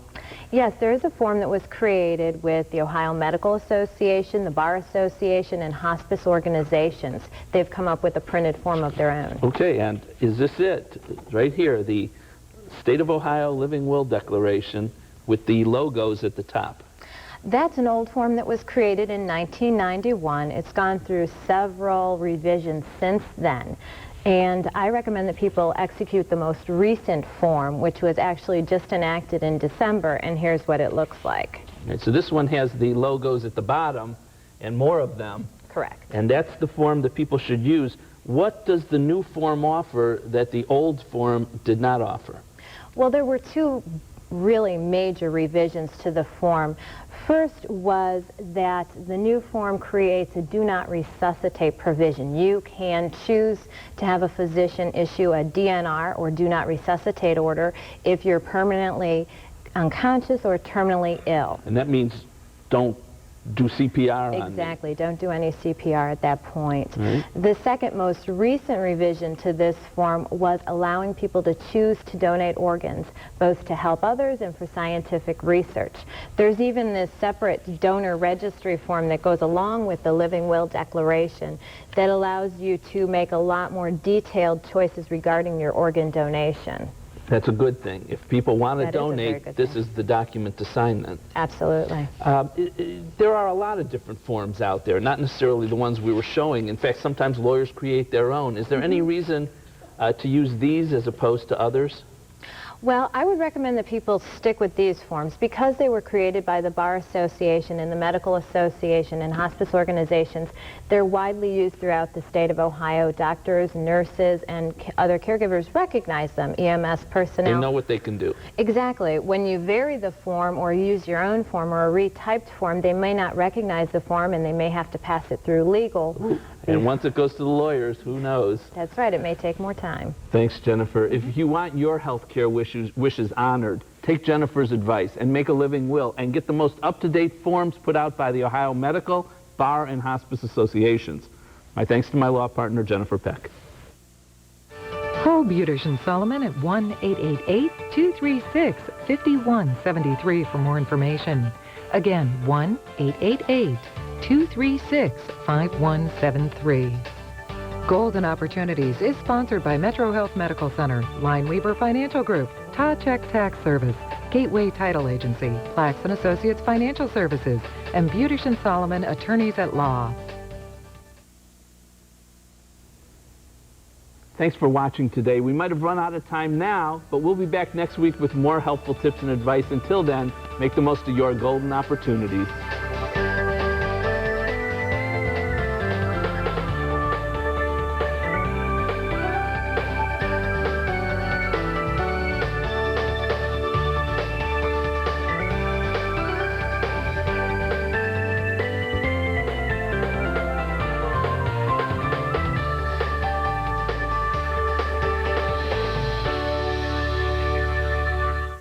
Let's face it, when it comes to the facts, the information is usually black or white. Either something happened or it didn't. At Channel 3, our job is very clear, to report not one but all sides of a story in a straightforward manner. That's our goal. Because in the end, we know how easily the picture can change when a story's true colors are revealed. Channel 3 News. Report the facts. Respect the truth. Hello, I'm Michael Kelly. Log on to WKYC.com 24/7 and click Legal Line. There you'll learn how to access helpful legal information. At Kelly and Ferraro, we're committed to our clients and their families. I always marvel at the world-class reputation of Northern Ohio's medical community. What I want to emphasize is its dependence on 12,000 weekly blood transfusions right here in 57 local hospitals. The need for blood is increasing, and yet less than 5% of those eligible to donate ever do so. You may not be able to save the world, but you can certainly save a life. Please, join me in donating blood. For the time of your life. It's the Western New York Chautauqua Allegheny region. Peak and Peak is winter's perfect playground, just a short drive from Metro Cleveland. With 27 slopes, 8 chairlifts, the most modern snowmaking equipment, as well as fine dining and resort lodging, the Peak is world-class winter fun. Log on to the website to find out more. The Peak is winter's perfect playground. I love New York. Call today for your free travel packet. It's not easy to figure out what your home is worth. If you're thinking about selling, housevalues.com. Hello, I'm Armin Budish. Welcome to Golden Opportunities. Today, we have heart-stopping news about stopped hearts. A gift of chocolate for your sweetheart sounds tempting, but feeding that sweet tooth could spell trouble. Saving money on this year's taxes is a sweet thought, and it's not too late. We've got tips. When it comes to investing, following your heart is not the wisest idea. Our expert will provide some sound strategies. And when a loved one needs special care, you'll want to know about a special trust. Today we'll get right to the heart of your health, money, and legal concerns. So pull up a chair and join us at our kitchen table for Golden Opportunities.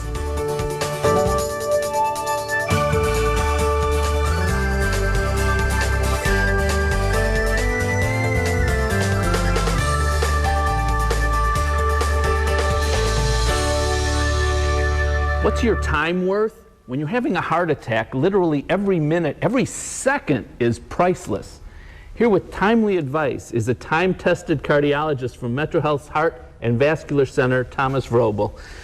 Hello, doctor. How are you doing today? Good. Doctor, a quick reminder. What's a heart attack? A heart attack to a doctor means a condition where the blood vessel nourishing the heart is closed, usually with a blood clot.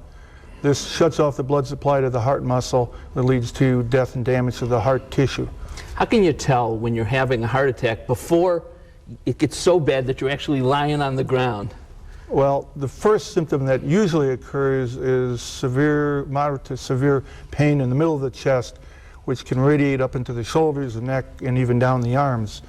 This is often associated with shortness of breath, nausea, sweating, and sometimes a pounding of the heart. Do you always have that severe heart pain? Not all patients have heart pain, and this makes the condition relatively difficult to self-diagnose. At least 25% of patients have no chest pain, only these other associated symptoms. And we've seen people that have been admitted with heart attacks, their only symptom was just nausea or sweatiness. Well, if your only symptom is nausea and sweatiness, how do you know to run in and call 911 or get to the emergency room? If you're having any unusual symptoms that seem to be severe to you, the best advice would be to contact either your doctor or, better yet, call 911 if it seems to be a definite emergency. So don't be embarrassed about calling. Don't feel like, well, if it's not a heart attack, I'm putting somebody out. Better be safe than sorry and get to the hospital and let them decide what's going on. You call 911, they come and pick you up. What should happen at the hospital?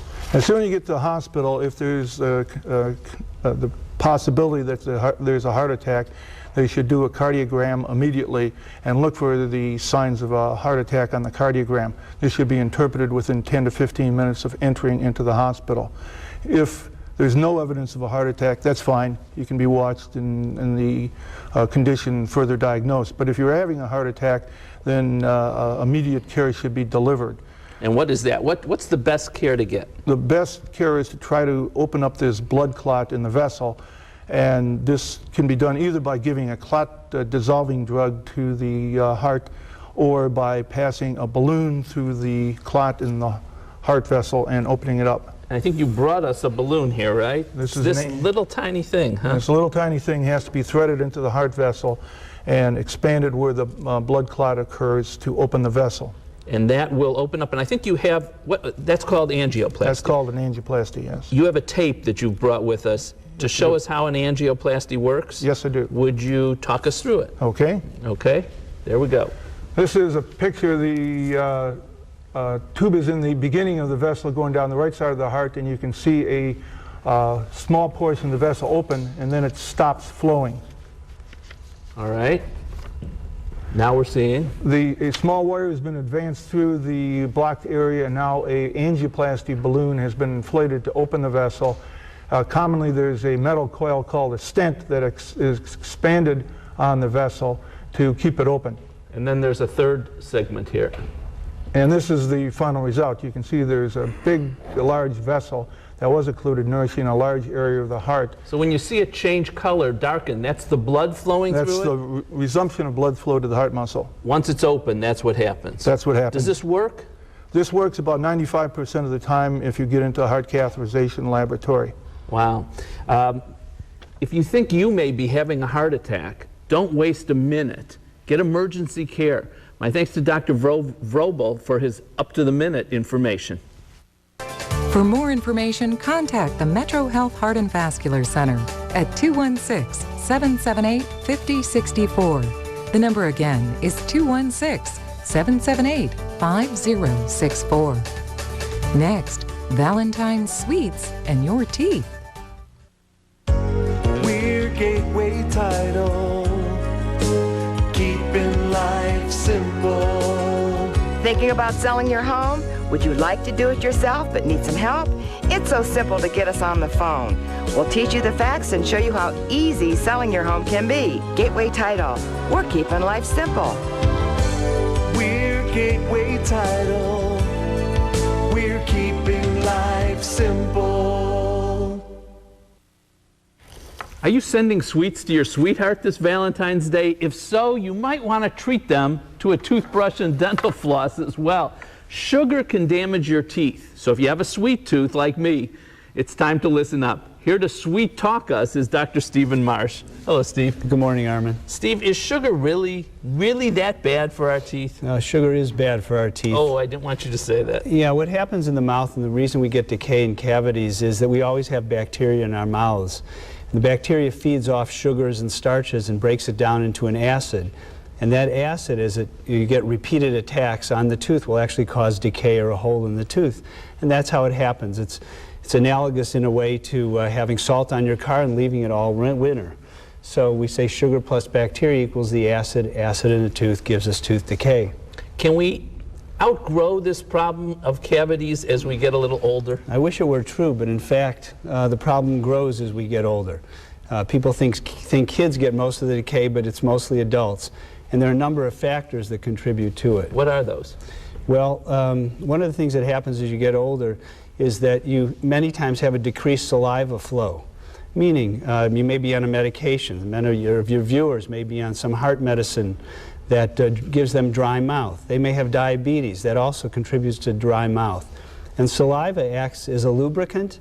It'll help buffer the acids that we have. So as your mouth gets drier, people tend to maybe suck on hard candies, and we brought lots of candy here today. Yeah, I see that. I was very pleased. And so because of this growing tendency as we get older to have decay, I recommend sugarless candies. There's some sugarless hard candies that patients can use to give their mouths moisture. And if you suck on regular candy, you're just going to make matters worse. Yeah, in fact, one of my own aunts came in last week, and she suddenly had decay on 3 teeth. And I looked at her and I said, "Have you been sucking hard candy?" She said, "As a matter of fact, one of my new medications has given me dry mouth." And suddenly I had to repair 3 teeth that up until now were in very healthy state. I understand that having old fillings somehow can also cause additional cavity problems? Yes. In fact, over time, a filling can break down. It can leak around the edges. This was especially true with the old silver fillings. We have some pictures of those silver fillings and how they leak out. All right, why don't you show us what you have? Thank you. Walk us through it. Well, if we come up on the camera, you can see that over time some of the fillings will break down along the edges and we get what's called recurrent decay. The sugars go into the tooth, it causes greater decay. We have to take the decay out from the fillings and then we're able to repair the teeth once the decay is removed. And then you have a picture where it actually gets deeper into the roots? Yes, here's another picture. In this case, it's not actually the root of the tooth, but you can actually see that the decay has leaked around the filling was removed. It's actually fractured the tooth, and you can see that fracture right along the middle of the tooth. All right. Can front teeth decay? It's a wonderful question.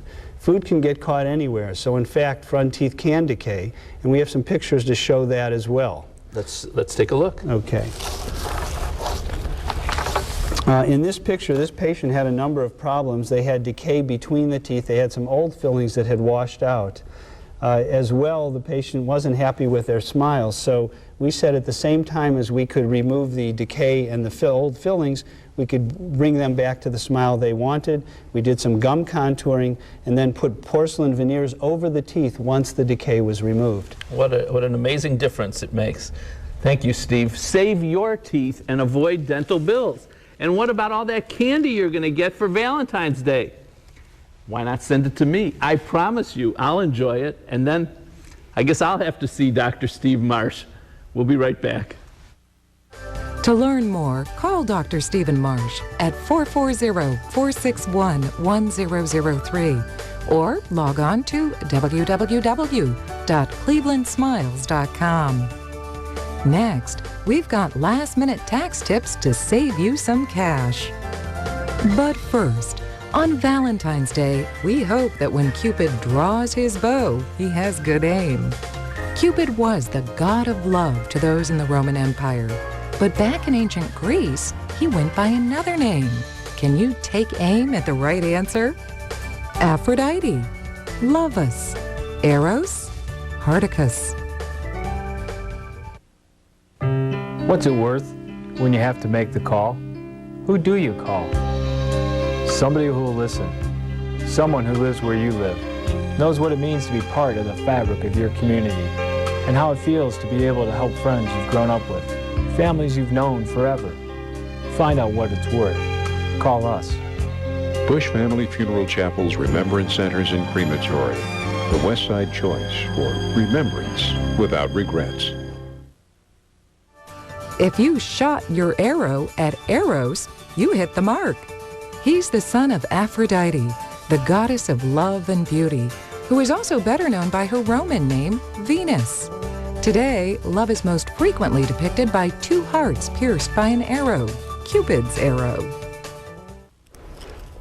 Oops. Remember when you had to remind your kids to stop procrastinating and do their homework? Well, kids aren't the only procrastinators. Adults often do it too with their taxes. But waiting to get your finances in order can cost you money. Today, Tony Mercuri from Tachek Tax Service is here to give us some up-to-the-last-minute tax tips that can help you keep more of your moolah. Hello, hello, Tony. Hi, Armin. I'm still focused on the candy. Too much candy. 2004, long gone. Is it hopeless to want to try to save money on our last year tax return? It's too late for a lot of tax tips and to take a lot of deductions, but there are a couple of things available to you. Probably the best or the easiest one would be to make a contribution to an IRA. So you have up until April 15th to make a contribution to an IRA that you can deduct off your 2004 income. Last year's IRA, you can still set that up and fund it this year? That is correct. How much can we put into a 2004 IRA? Well, the maximum is $3,000, unless you're 50 years old or older. Then you have a catch-up contribution, which is an additional $500, which means if you're 50 or older, you can put in $3,500. Can you give us an example of how this might help us? Sure. Let's look at an example. Let's say you have $30,000 of income and you're a single individual and you put in $3,500 to an IRA. All right. So essentially then you're taxed only on $26,500, and if you were to do that, that would save you roughly $600. Wow. That's money in your pocket come April. Exactly. Now, if you were married and had the $30,000 income and put $3,500, it'd save you about $500. So basically, your $3,500 investment is only going to cost you about $3,000. Let's say that we worked only part-time last year, maybe only earned $2,500. Can I put $3,500 into an IRA? Unfortunately, you can't. You could only then put $2,500. So you can still put, if you earn less than that $3,000 or $3,500, you can put that full amount in, but the maximum you'll ever get to. Let's say that I'm just learning this now. I earned $2,500 last year. I want to put it in an IRA, but I already spent that $2,500. Can I still do something? Sure. One example is just reposition some assets. Maybe you have something in savings. I had a couple in just the other day who, similar situation, but they had a decent amount of money in savings that they wanted to put away. In their case, we put in $3,500 for the husband and $3,500 for the wife, and we ended up saving them, it was around $1,200 to $1,400 in savings. Just take it out of savings? Just by repositioning it to an IRA. What else can we do besides an IRA?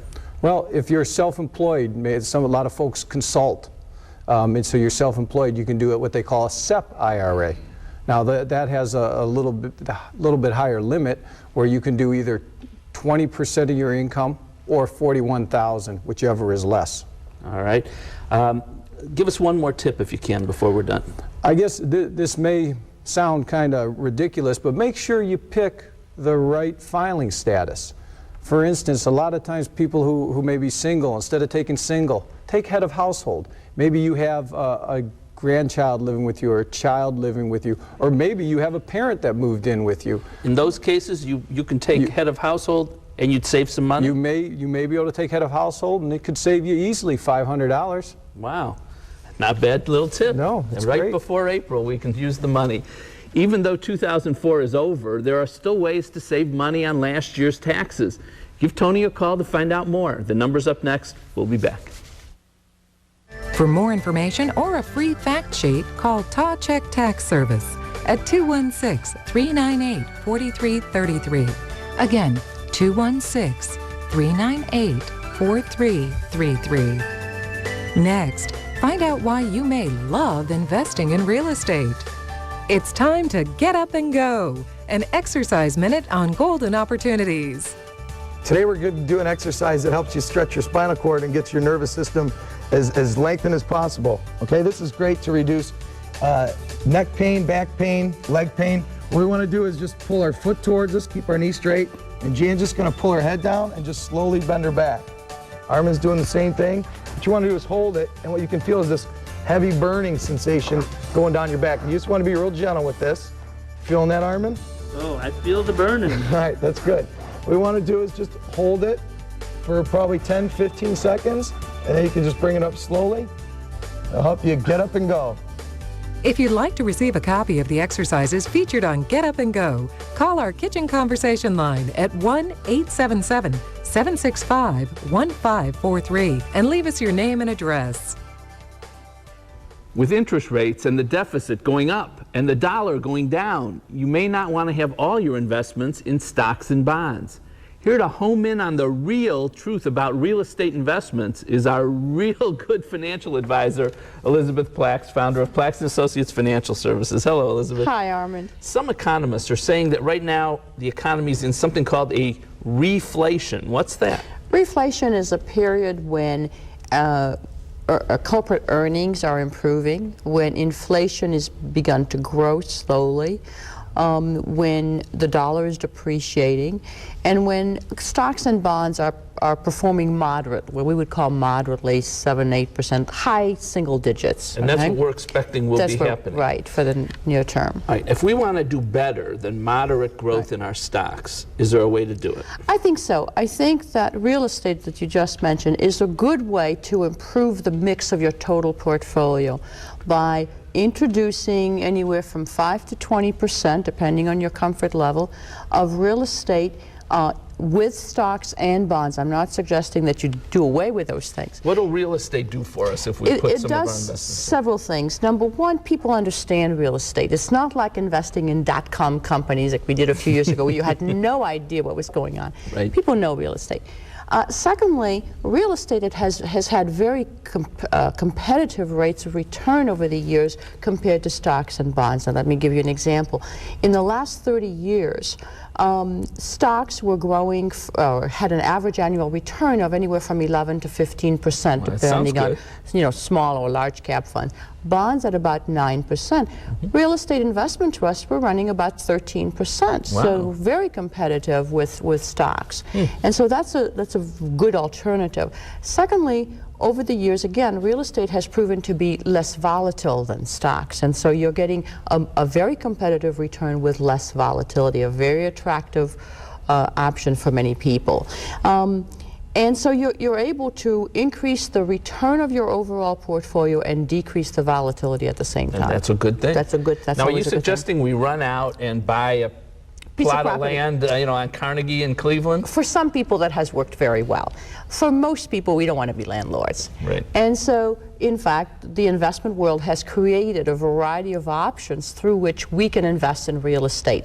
Mutual funds, closed-end funds, real estate investment trusts, and limited partnerships are all ways in which we can invest in real estate through investment companies, and these products are sold through, through prospectus that give you information about exactly what's going on. And the prospectus is where you find out all the information the you good need. and the bad about the company. And you can decide, and these investment companies will create investment options where you can invest in shopping centers or in office buildings or a mixture or retirement communities. I mean, a whole variety of different types of real estate. So you can really have a diversified portfolio of real estate within your overall portfolio. Now, you gave some figures as to what real estate's done over the last 30 years, and it's done very well. What do you think is going to happen in the next number of years? I think it's going to continue to do well for a while yet. And I think that because it tends to work differently than stocks and bonds, it really has a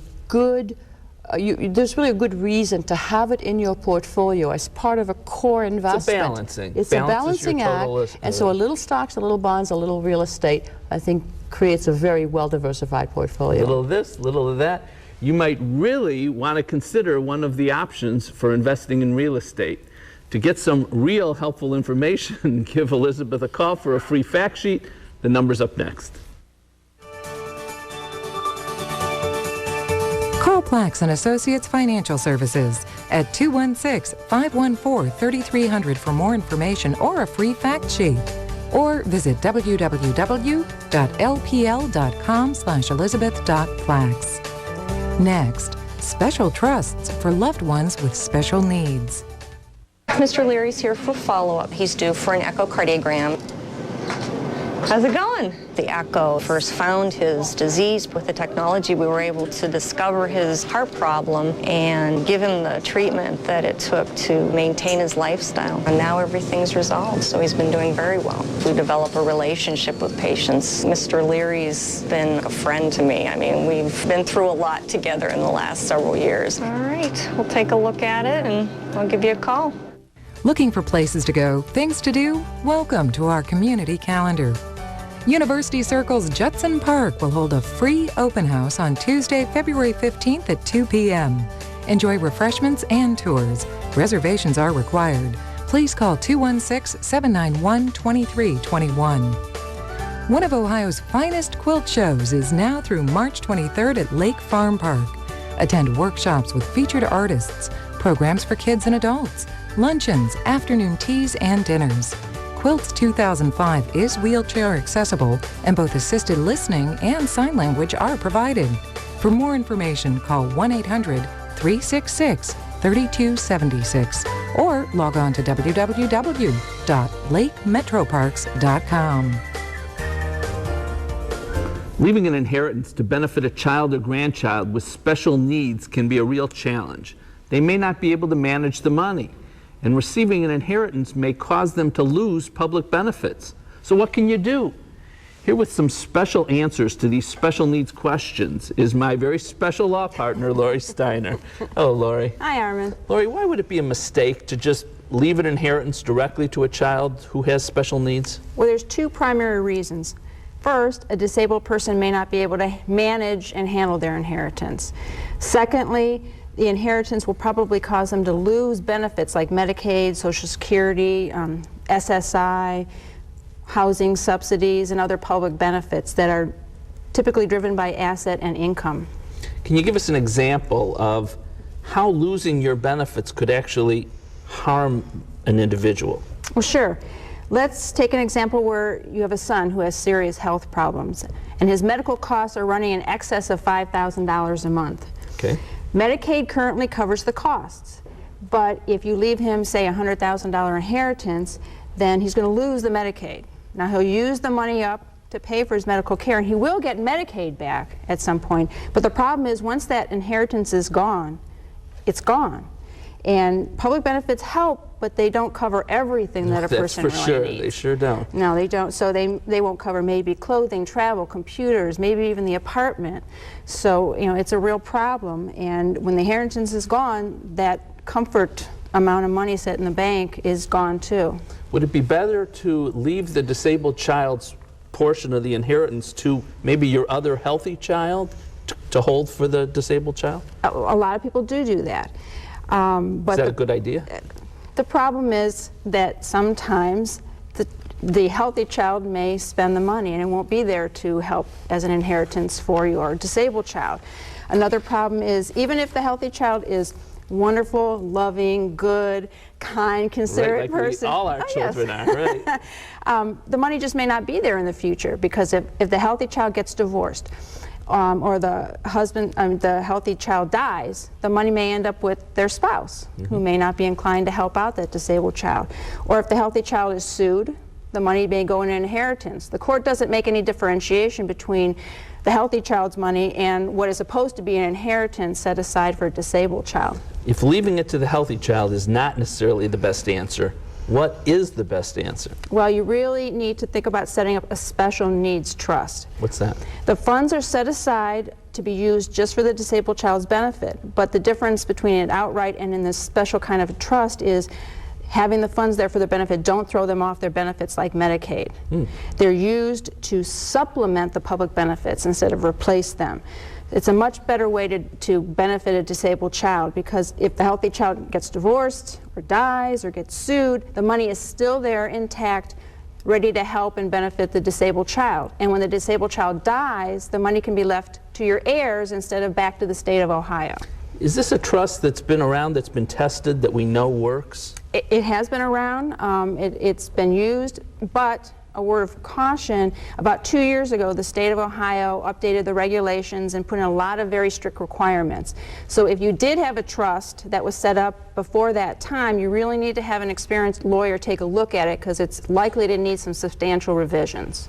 Very good advice. Hopefully you'll be able to help your disabled child for as long as you live. But what'll happen when you're no longer able to provide that needed assistance? Take steps now to set up a special needs trust. If you already have one, get it reviewed and revised if necessary, because the rules have changed. My thanks to Lori Steiner. This week, Beautician Solomon will be conducting free programs about how you can avoid probate. All sorts of trusts will be explained. For more information or a reservation, call 1-888-236-5173. Golden Opportunities is sponsored by Metro Health Medical Center, Lineweaver Financial Group, Ta-Check Tax Service, Gateway Title Agency, Plax & Associates Financial Services, and Beautician Solomon Attorneys at Law. I know it's heartbreaking, but our time is up this week. We'll be back next Sunday with more facts you can use. Until then, I hope you make the most of your golden opportunities. Would you like to join our kitchen conversation? All you have to do is call toll-free 1-877-765-1543 and leave us your question, name, and phone number. Or log on to www.golden.tv for all the latest information and show updates.